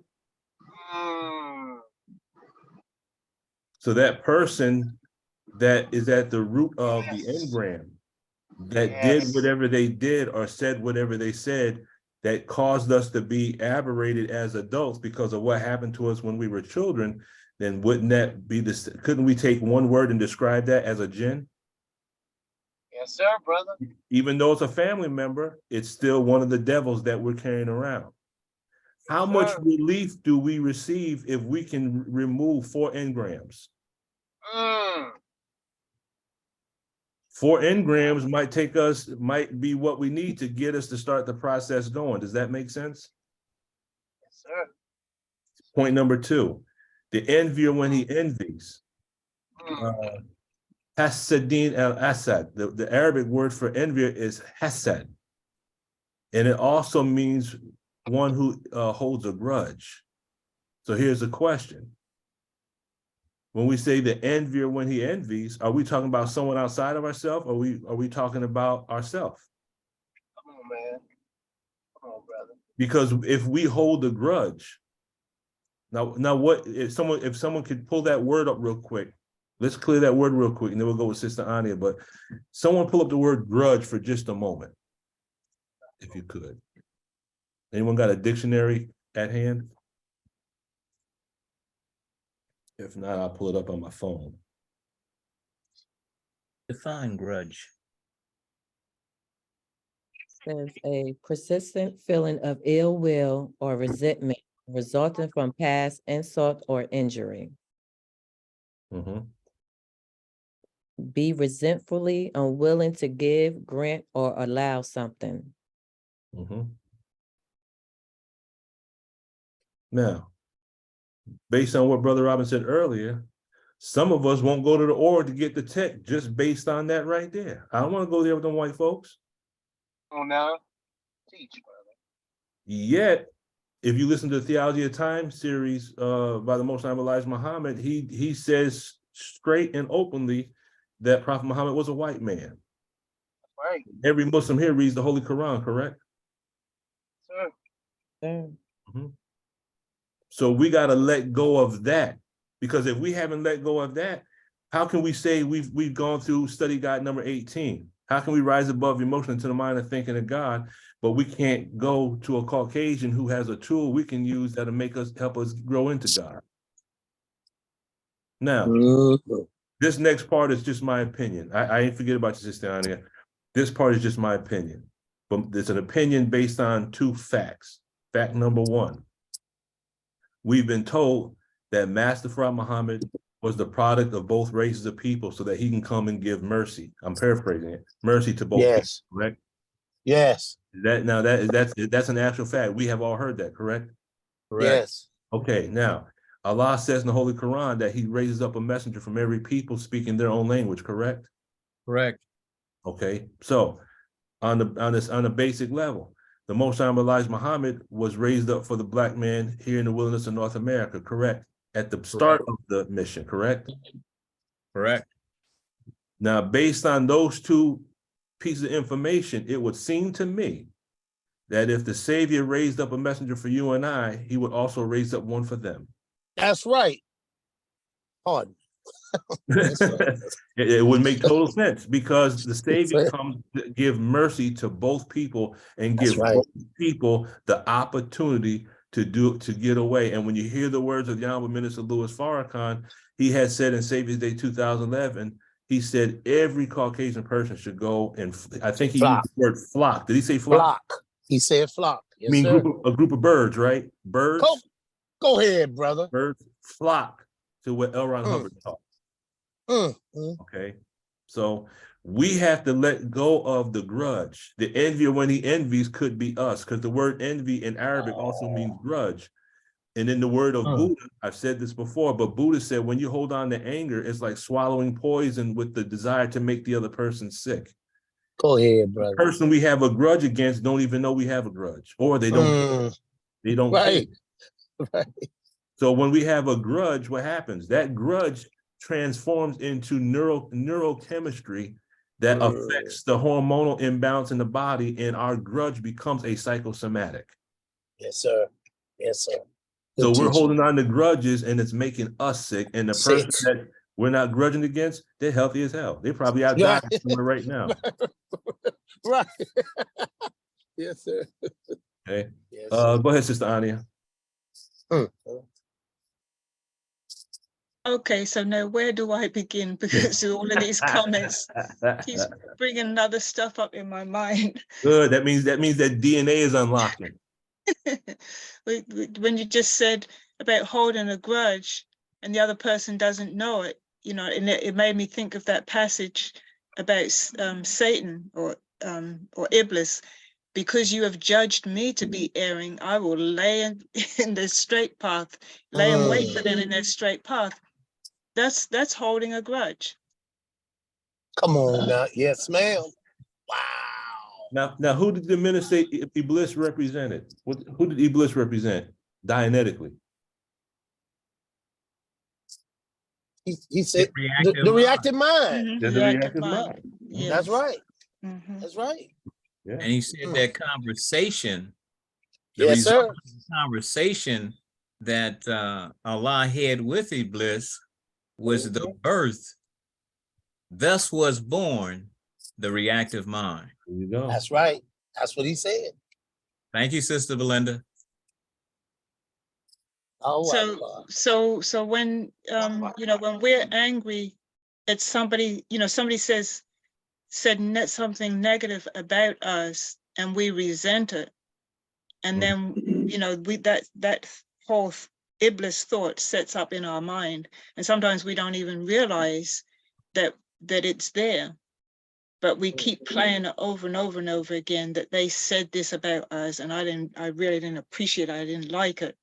And I'm thinking about something my blood brother said to me, which I didn't like. And that's what initiated my thought process when you said it about and realized that, hey, I'm holding a grudge against my own blood brother, And then I thought about Cain and Abel. I'm like, oh my goodness, I got to deal with this, get rid of this real quick. And it's very subtle.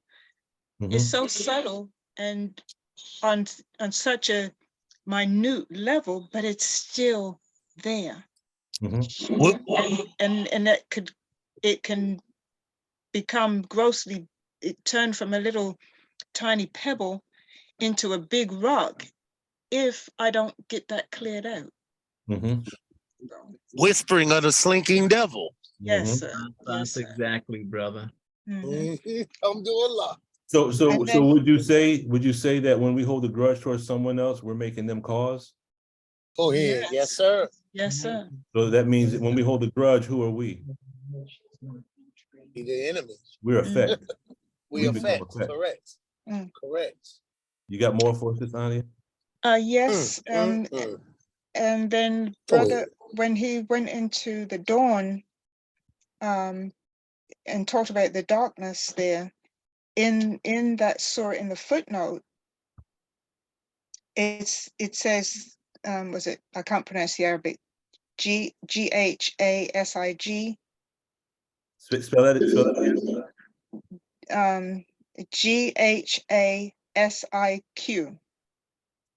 Ghasiq. Gasakin. Okay, so that word is derived from another Arabic word, which signifies intense darkness. Hence, it means darkness in which there is no ray of light, and stands for the dark difficulties with which an affair is sometimes attended. Difficulties through which a man is unable to see his way. What? Man is therefore here taught to pray that his affairs may not be enveloped in utter darkness. And then is in somewhere else I read too, where it was talking about darkness, referring to it as utter confusion. So that could be like being aberrated and you don't have an order to get to. Right, so that could be confusion in your mind, confusion in your environment. Restimulation. Yes, sir, all of that. And then in the footnote for verse 1, which verse 1 is, say, I seek refuge in the Lord of the dawn. It says that falak signifies the daybreak, meaning primarily cleaving or splitting the daybreak, being so called because it cleaves through the darkness. And hence it cleaves through the confusion. Right. And then at the end of the footnotes, it references verse 4 seeking refuge from the evil of those who cast evil intentions in firm resolutions. And it says that, let's see. Okay, it says that, note that the prophet who was charged with the heavy task of establishing truth in the world and making it triumph over falsehood had to face all these difficulties, and his faithful followers, whose goal of life is the same as that of the prophet, and bring it, remember, put it in the language of modern day where we are today, stand most in need of resorting to this prayer with which the Holy Quran draws to a close.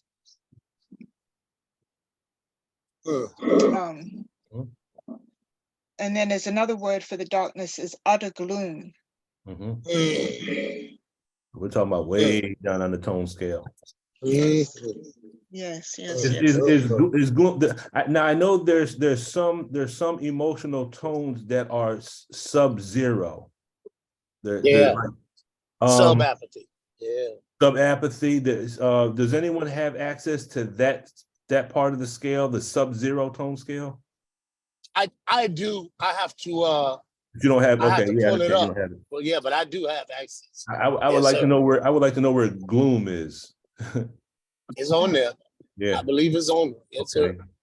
Go ahead, Sister Anya. You're dropping it now. Go ahead. Go ahead.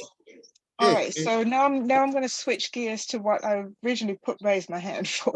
Oh. That was just a commercial break. Go ahead. Okay. In our reading this morning, Sister Charlotte put it in the chat at the, I think it was the very first thing she dropped it in the chat, the Ramadan Quranic reading. Yes. So I've been part of that group for a number of years. And we are blessed with Brother Jamil and from the East Coast, I forget what city he's in, and also with Sister Beverly, the wife of Brother Captain Timothy, from who live right here in Atlanta, Georgia. And they give a little summary wrap up of the whole reading. And so today, Sister Beverly spoke on this, the aligning of the 5 planets that took place on March the 28th, earlier this week. And so she spoke about that. And that these planets will be in this alignment, because it takes time for them to actually line up, and then it takes so many years for them to unalign. So they'll be in this alignment pattern, which is a 50-degree arc over the next 17 years. And I thought that was interesting, of the number 5 being in relationship to the 5 principles of Islam. And she mentioned how we have no more time to neglect our souls, and that we must bring our soul into alignment with Allah. And she also recommended that we revisit very often, over and over again, this universal lecture that the Honorable Minister Louis Farrakhan did this past Savior's Day. And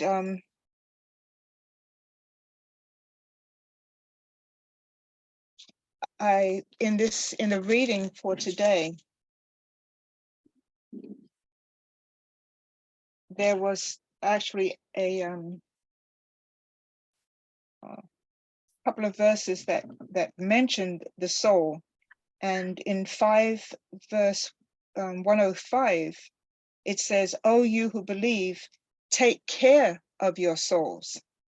He who errs cannot harm you when you are on the right way." And then Surah 6, verse 60 said, "He it is who takes your souls at night, and he knows what you earn by day." And then verse 93, in the middle of that one, it says, "Yield up your souls." And verse 98, he it is who has brought you into being from a single soul. So I just, again, talking about the language, and none of it is by accident. How many times these things line up in the thought patterns, and nobody knew what we would talk about today. And here's a sister that's talking to a separate group, and then Brother Jamil came behind Sister Beverly and commented on how he did not know what Sister Beverly was going to talk about, but what he spoke about lined up with what she spoke about. And now it's lining up with what we're talking about, which gives further weight to how the minister, with the rays of light that he is putting out, which and the light of the sun causes all of the planets to spin and to move, and to move in a certain orbit. So now we are being brought into that orbit around Allah, and we're all being brought into, our thoughts are lining up with one another, and we are becoming one. Yes. One lined up with the mind of Allah.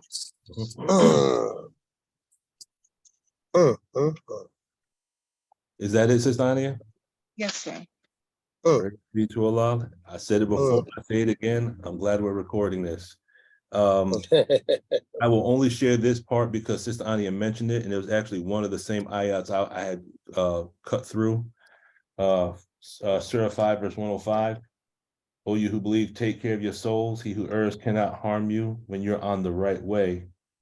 To Allah will you return, so he will inform you of what you did." And when I went through the Arabic, the one who errs cannot harm you. So taking care of your soul, the word soul in Arabic is nafs, which is, again, it's talking about the mind, the soul, the heart. And then when you look at the one who errs, the Arabic word is dala, and it means one who's wandering, one who's deluded, or one who is misguided. So the one who is in error cannot harm you. Well, we know the reactive mind is that which is in error, correct? Okay. It says, so if we use this verse as an equation, take care of your souls, take care of your mind, right? He who errs, the reactive mind, cannot harm you. Well, what's the Arabic word for harm, and what does it represent? The Arabic word for harm, the definition is one of the words is to force, to compel, or to suppress. Okay. So this reactive mind can't suppress you when you're on the right way.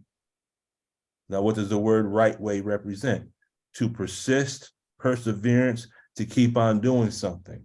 In other words, going back to what the Most High Muhammad said, to do what? To work. Your reactive mind, our reactive mind, it can't harm us if we stay busy working.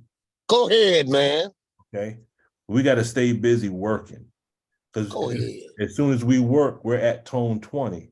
And it's hard to be working and suppressed at the same time. It's like trying to be in a room with the lights on and the lights off at the same time. In mathematics, that's called the law of the excluded middle. It's either this or that. It can't, a young girl can't be almost pregnant. That's right, brother. She either is or she isn't, right? Yes, sir. Okay, so thank you for that, Sister. It was the same ayah. I had one more, but I know the time is getting behind, getting ahead of us. I'll save this last one for tomorrow, inshallah. We'll go with Brother Imani, and then we will land this plane. Go ahead, Brother Imani. Very quickly, family. Something sprang to mind when Brother Lukman was sharing with us the grudge holding. And it makes us, or it makes whomever we have the grudge against, cause. And it makes us effect. Okay. And we are instructed that the devil has no power over us except what we give him. Go ahead, man. Mhm. And that's what came to mind. See, no one can have an effect on us unless we make them the cause of our condition. Come on, bro. That's all I had, dear beloved. Be to Allah. Thank you for that. All praise be to Allah. And Now- one point, brother, Go ahead, Sister Ania. how about as a suggestion for a topic, the brown germ? Because as you kept mentioning it, I was wondering what the Arabic for would be for brown and for brown and germ. I started that process. I got to go through my notes to see what I came up with, but I will do that. Brown germ. So I got Abraham. I got brown germ. What other assignment did I get? Sister Charlotte, what assignment did you give me? Or was it Sister Kenya? It was ablution. Oh, okay, yeah, okay. To go a little bit deeper into the ablution, and there was one more. It's in my notes here somewhere. I know I wrote it down. Okay, y'all give me all these assignments, and I don't give y'all no homework. Come on with it. Come on with it. I just wanted to read this. I just wanted to read this one piece because when we were talking about this, it reminded me of something I read. This is called the Dhammapada. This is the one of the religious books of Buddhism. And someone has said this conversation just sparked my mind. I'm just going to read this real quick, and then we're going to close it out. But in the very first chapter, and the name of the chapter, I mean, the Dhammapada is you can tell that L. Ron Hubbard studied Buddhism. Yes. It says this. It says our life is shaped by our mind. We become what we think. Suffering follows an evil thought as the wheels of a cart follow the oxen that draw it. Our life is shaped by our mind. We become what we think. Joy follows a pure thought, like a shadow that never leaves. And here's the part that came to mind. He says, he was angry with me. He attacked me. He defeated me. He robbed me.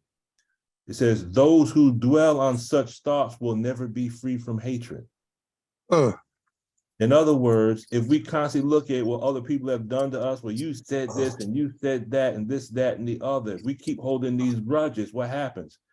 All those people become cause. So we become the effect of just one person. We become the effect of many people. Okay. It says, go ahead.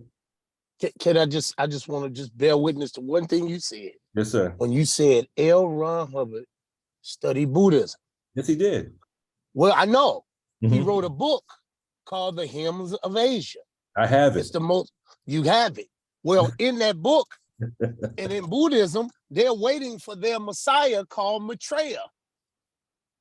Maitreya, Metriaya, something like that. They said he would be born in the West. He would have white skin and red hair. And here's another thing it says about Maitreya. He will appear in a vehicle that drops down from the heavens. All right, that's true. And watch this. L. Ron Hubbard says this in the book, reminds me of Master Fard Muhammad. He said, please forgive me for the body I came in, meaning his white skin. For if I did not have this body, you would never have heard of me. from the Wow. West. You feel what I'm saying? He says that in that book. Mhm. So I just wanted to bear witness, and there's no coincidence that Buddhism is in our lessons and Christianity. Yes, sir. Lord have mercy. This is awesome, brother. Mhm. I'm gonna have to figure a way to get on here every day. I gotta figure it out. I'll just read this last part and then we'll close it. Alhamdulillah. So he says, for hatred can never put an end to hatred. Love alone can. This is an unalterable law.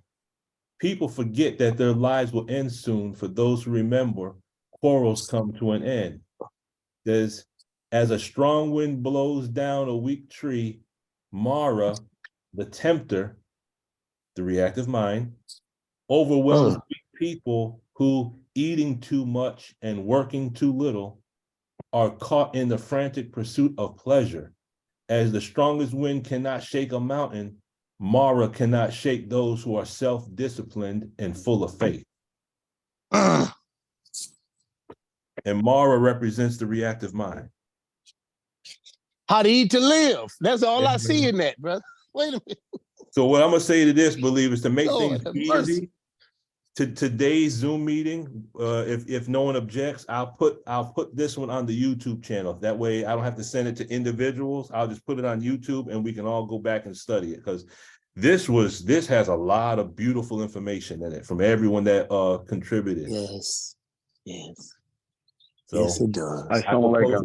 Walaikum salam. I'm sorry. This is Brother Marcus Muhammad, Savannah Study Group. Big brother, I just wanted to thank you for having this forum. My Zoom was cutting up a little bit out here in the country, but I had to dial in. So thank you so much. And I just wanted to find out what the YouTube channel was so I can go back and study it as well. Thank you. Okay. Assalamu alaikum. Brother Marcus, I'm gonna put my email in the chat. Or you can put your email in the chat so I can add it to our email list, so you'll know exactly when these Zoom meetings are going on. But for the month of Ramadan, we're doing this every day with a lot of blessing. Every day, Monday through Friday at 10 a.m., Saturday and Sunday at 6 p.m. That's only for Ramadan, because this right here, as much as I love it, this is a good trial. But as you can see, the believers are full. It's Supreme Wisdom. Matter of fact, I'll go to it real quick. Just give me 1 second. That way you can see what it looks like. Brother Lukman, since he dialed in, I don't think he'll be able to. Oh, that's right. put Yeah, he's on anything the in phone. He's on chat. the phone. Okay. It's Supreme Wisdom meets Supreme Technology. Okay. If you put your email in the chat, I'll send the link to you in your email so you can hit the hyperlink and it'll bring you right there. Thank you, Sister Ani. I just get ahead of myself sometimes. If you want to say what it is, brother, I'll type it in there for you. Brother Marcus, what's your email? Okay, yes, sir. You can send it to MGREEN. So that's M as in Marcus, Green as in slave name, Rover, ROVER at yahoo.com. mgreenrover at yahoo.com. Okay, what is after the green? ROB. ROV, roll over Red Rover, Rover, M Green Rover. Okay. M Green Rover at Yahoo. Yes, sir. At Yahoo. Okay. And Brother Lukman. Yes, sir. This is extremely quick. I know we got to get off, but I'm so excited over this. Listen, everybody was talking about the envy earlier and how some believers won't go to Dianetics and Scientology to get the technology because of the envy within itself. But something that may possibly help when we talk to those believers that are in that state of mind is that David took Goliath's sword and killed Goliath with his own sword. Come on, man. If that ain't plain for us, that ain't plain, I don't know what is. David laughed at the armor of Saul. Farrakhan laughed at the armor of the most honorable Elijah Muhammad. He knew he needed something else to kill the Goliath inside and outside of stuff. Yes, sir. Yes, sir. Brother Marcus, are you familiar with the group and what it is that we do? Well, not necessarily. My beautiful brother Robin, put me on to this, beloved. And like I said, I'm having a little trouble with my Zoom out here in these woods. Okay. But from what I hear, it sounds like you marrying the supreme wisdom with the supreme That's technology. exactly what we're doing, brother. Yes, brother. We are applying the study tech of Dianetics or Scientology. We're doing word clearing based on the ayat in the Holy Quran. And yes, sir. When you take the words in Arabic and you go into an Arabic dictionary, you come face to face with the terminology that's used in Scientology in the Arabic dictionary. So what we're doing is, Allah says in the Holy Quran, I've given you a book explaining all things. Well, if it didn't explain Dianetics, then Allah couldn't say that. Yes, sir. So if Allah said it, then Alhamdulillah. the science of the mind has to already be in the Holy Quran. So when we find it in the Holy Quran, the minister said, take that tech, bring it back, but bring it back in our language. So now we can bring it back in the language of the Holy Quran and show the believers we already have it. So now they'll be more inclined to get the tech and we can bring it back in our own language. If we have family members that are Christian, we have Zoom meetings where we went into the Bible and did the same thing. We found the tech in the Bible. Yes, sir. Oh, yes, sir. So that's what we do, brother. Allahu Akbar. Well, I'm down with it. I don't want to keep, man. I just say one quick thing. Brother please, Robert, let me say this. Any Please. believer that has to get off the call, I understand. Yes, sir. Gotcha. I don't go back to work till Saturday, so I can stay here. Let's stay on till Saturday, brother. I worked a 24-hour shift yesterday. I get 3 days off. I still get 48 hours a week, but I work a 24-hour, 3 days off. I work a 24-hour. Brother Lukman's not in any hurry. Yes, sir. Allahu Akbar. So those that want to stay, I mean, we can stay a little bit longer. And those that have to leave because they have other obligations, I mean, that's understandable. But I'll stay and build. I'm good. Alhamdulillah. I just want to say this part because oh my God, I do have to go in a minute. But one thing I have to say, and I have to give brother a shout out. And brother Marcus, who's the student auditing coordinator in Savannah, you know, he's a supreme wisdom scientist, and he's going to add to this call. I'm telling you, man, we're going to go to another level. Everybody adds on. Two things I want to say is this. When dealing with the believers and their acceptance of the technology or their lack of acceptance right now, you know, their lack of acceptance of it. One thing Brother Marcus would always remind me, he said the most humble Elijah Muhammad said, you know, 2/3 of the book is for me. The other third is for another fella. I'm gonna let him worry about his part. You know what I'm saying? That's right. So when we wonder why, well, why didn't the messenger didn't tell us to do that? Well, that wasn't a part of his part. No, he just said where you see him, look at him. Where he says, go, come on, stay from. That's what he said. That's right, and he gave it to us. But the minister's job was to extract it and lead us. He gave us the theory. The minister gave us the practical. I say it like that.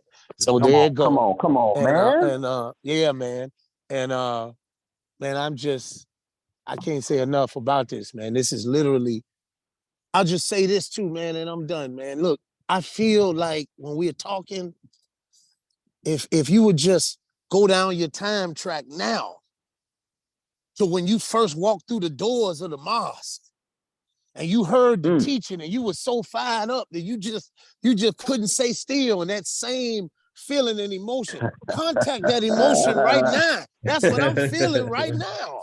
Like, man, and it's like, it's the extension course. I say that. Come on, it's man. The extension course of the teachings of the Most High.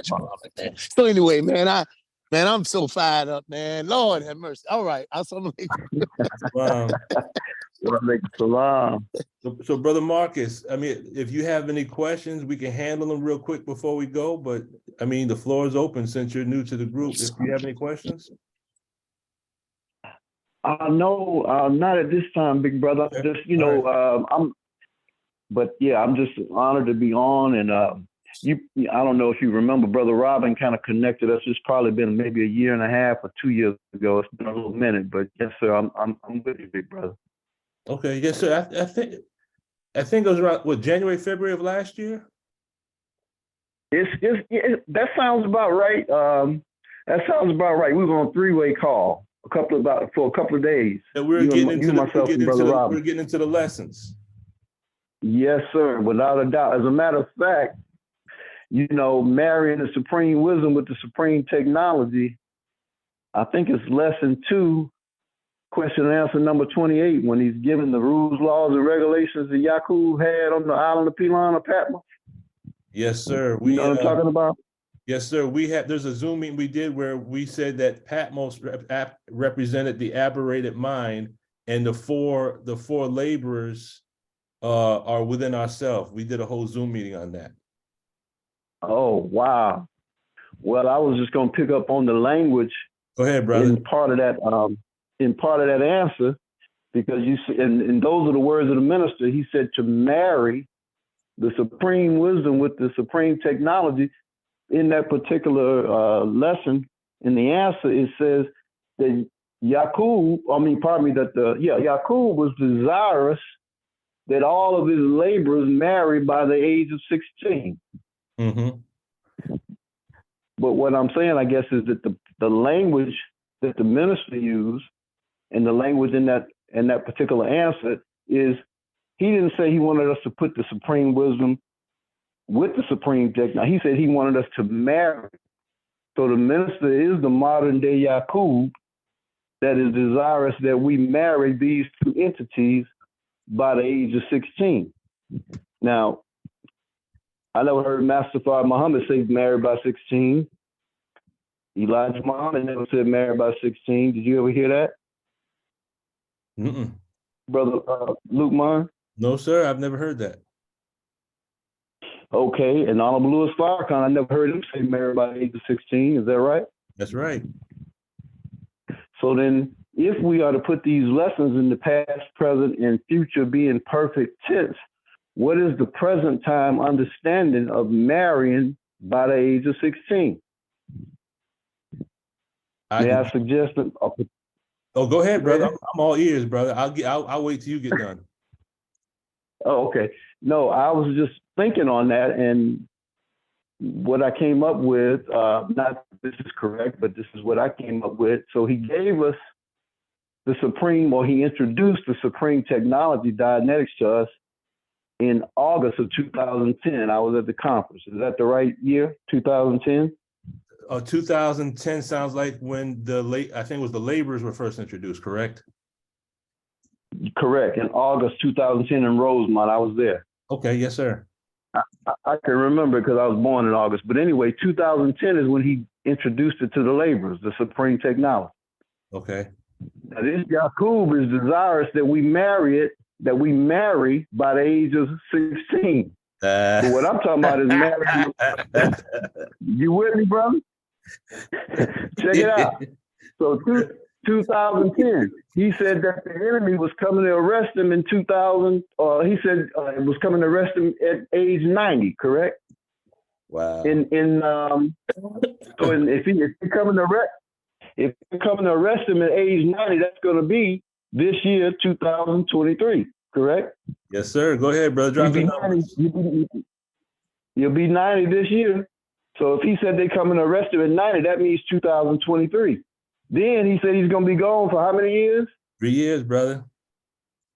When I come back, I'm doing what? I'm killing all my what? Enemies. Okay, well, 2010 minus 2026, which would be 3 years, is 16 years we got to marry the supreme wisdom with the supreme technology. That's what I'm talking about.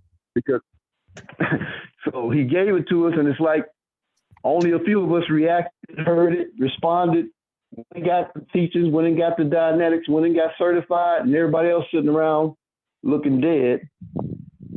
But that's, to me, again, I could be wrong, but it's something to think about. If he go on for 3 years and we come back, he killing all his enemies. 16 plus 2010 is 2026. And that's Master Fard Muhammad, one of his numbers as well, 26. Matter of fact, it's 226. Now, So anyway. No, go ahead, keep going, brother. Are you done? No. That's I want to hear what you got to say. Go ahead, beloved. Oh, because I'll tell you, I got some straight up case gain on that one. What you got some straight up what? It's called case gain. It's when you go up the tone scale. You go. Yeah, let me. I took it off speaker. I just had a little echo. Case gains, yes, sir. Go ahead. Yeah, case gain is when you start going up the tone scale. Right. You drop that number 2016 and marrying. Who here on the phone has access to a dictionary real quick? Look up the word parallelism. Parallelism. Oh. P-A. That's a powerful word. Parallelism.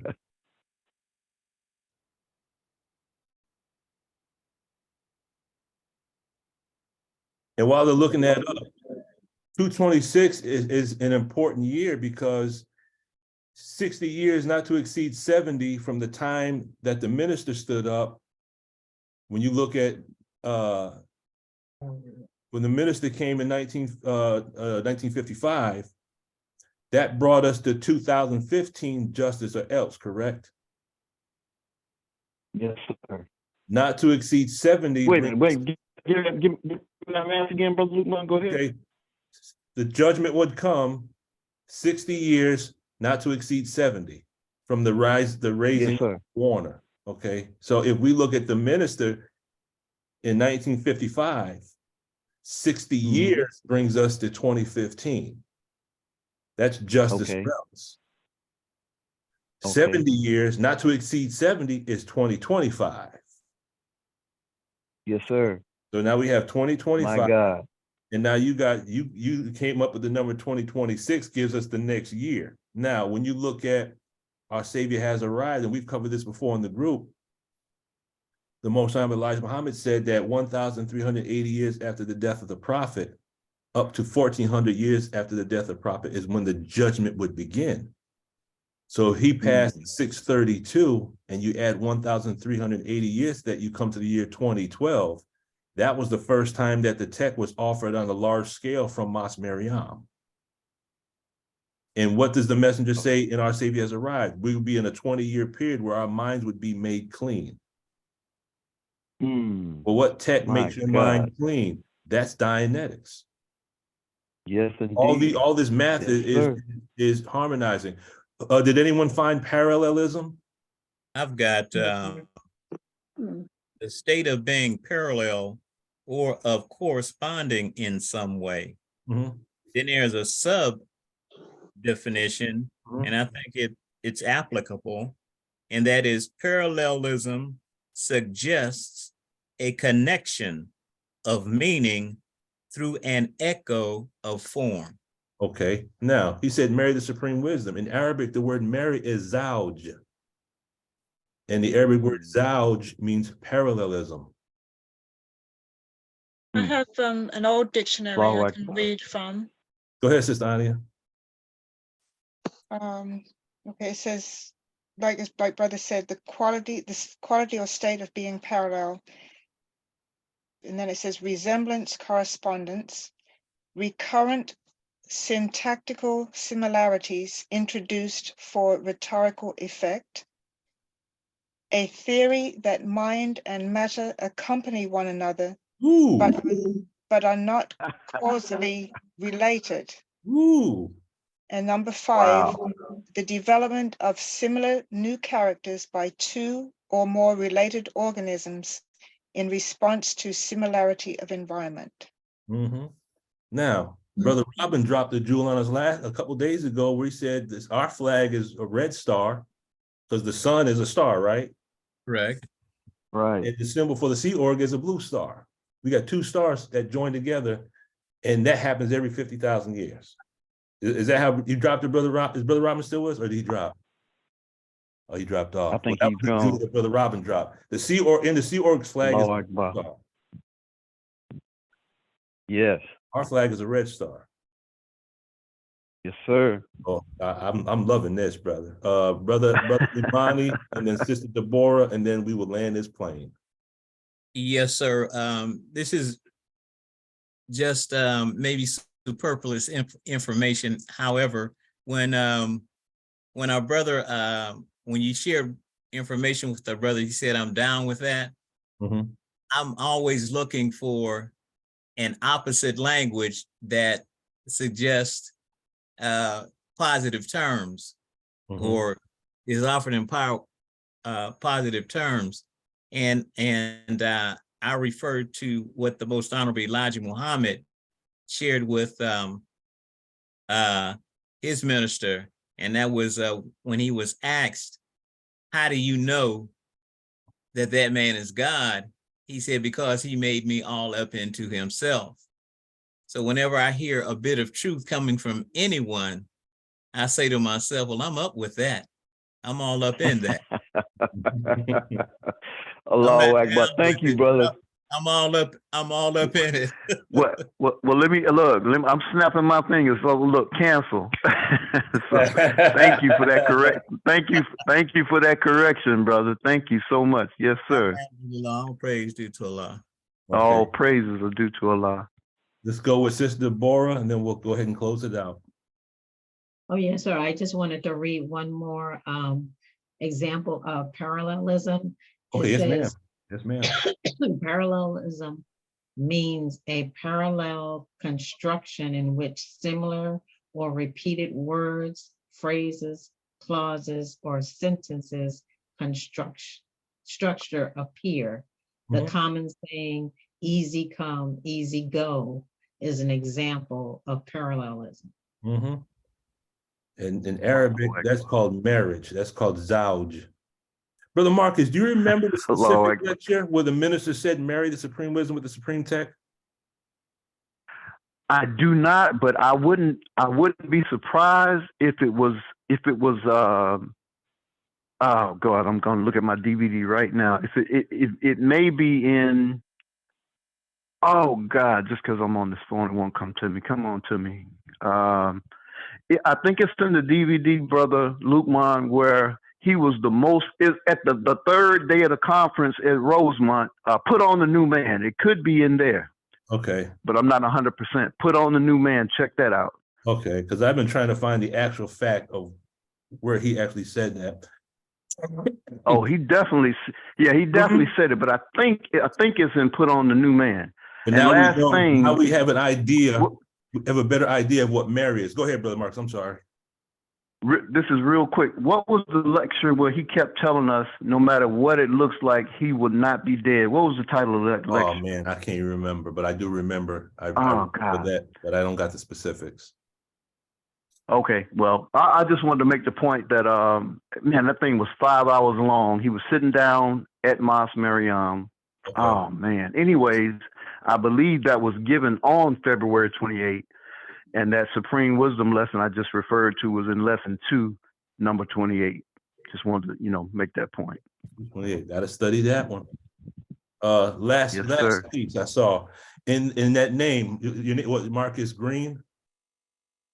Correct. That's a slave name, right? Okay, Marcus no, Green. I know that. Now, where did the word rover come from? Oh, me and my wife had a Land Rover one time. I was just being, Okay. Now this is why I say this. When I saw green and rover in the Holy Quran, Moses traveled with the wise man, and he was called Al-Qidr, or the green one, and the word rover means to travel. So I saw right. I saw the green man, the green one traveling. That's just I say with words like that. Well, hey, brother, you know what? Even though I was thinking on one level, man, hey, there's so much going on in this brain of ours. After we get the supreme wisdom, and then it starts building itself up in triple darkness, brother. So that's it. All right, family. That's right. So I can tell you, I thoroughly enjoyed today. Ooh, almost Allahu Akbar. 10. Yeah, almost As did 3 we hours. all. As did we all. Good God Almighty. So believers, to make things easier, I'm just gonna post this to the YouTube channel. That way you can access it. I currently have about 100 Zoom meetings. So slowly but surely, Wow. I'm gonna try to get them all onto the YouTube channel. Right now, there's only about 20. There's a lot Allahu more. Akbar. It's gonna take me some time. Now, Brother Marcus, after Ramadan, we meet Yes. on Sunday and we do the Dianetics with the Holy Quran. On Wednesday mornings, we have a mathematical workshop where we do the same thing, but we go into the problem book and we Oh, yes. go into mathematics and we use equations as demo kits. We study physics, we study astronomy, we use the planets as we use you're familiar with coursework, right? And demo kits. I can't say for sure, brother. Did But you if ever do go, you know, coursework did you do coursework in the org? oh, no, sir, no, sir, no, sir. Okay, I mean, okay. no, I'm certified dynamic science, but I didn't do that, no, sir. You never worked at that little bowl of trinkets they had on the table when you had to use mass? No, brother Robin mentioned that to me, but no, I Okay. never, no.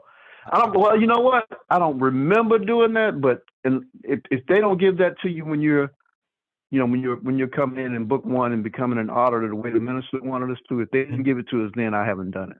Okay, I'll explain that another time. I don't want to take any more of the believers' time, but you know, Right. we go into the book one. Well, we go into book one, but we deal with the other books on Sunday, and then on Wednesday we focus on if you read page 312 of Closing the Gap, the top paragraph, where the Most Elijah Muhammad says, if we study the nature of the earth and its plant life and its insect life and the natural laws, that's the foundation of kind of like what we do on Wednesday. We study physics and mathematics and chemistry, and we extract from the formula and the principles of science. We marry that with the supreme wisdom and the Holy Quran. Oh, alhamdulillah, Rabbil Alameen. Well, I'm up with that. And any part of it I'm not up with, I'll catch up, inshallah. So I'll put your name on the list. Inshallah, we'll see each other tomorrow morning, 10 a.m., where we will be going over section number 8 tomorrow. Wait, am I right? All praises be 7, to 8. Yes, Yeah, sir. we're going to be going over section number 8 tomorrow. I will try to get my assignments done. And that's it. If anyone has any other questions or thoughts, you can just send me an email. I'll be more than happy to entertain it. And that being said and done, believers, thank you for coming and contributing your thoughts and your cognitions. I know I have gained a whole lot of theta on this call. This has been wonderful. Yes, So sir. believers, thank you for all Praise that be to you've Allah. given and all that you've done. I definitely appreciate it. And we will go ahead and close it out in prayer. Attention prayer. I seek refuge in Allah from the accursed Satan. In the name of Allah, the Beneficent, the Merciful, all praise is due to Allah, Lord of the worlds, the Beneficent, the Most Merciful. Master of the day of judgment in which we now live, thee alone do we serve, thine aid do we seek. Please Allah guide us on the straight path, the path upon whom thou hast bestowed favors, not the path upon whom thy wrath is brought down, nor those who go astray if they've heard thy teaching. Ameen. I mean, Assalamu alaikum, family. Walaikum salam. Alaikum salam, Padre. Thank you so much. Alaikum Thank you, salam, sir. family. Enjoyed it.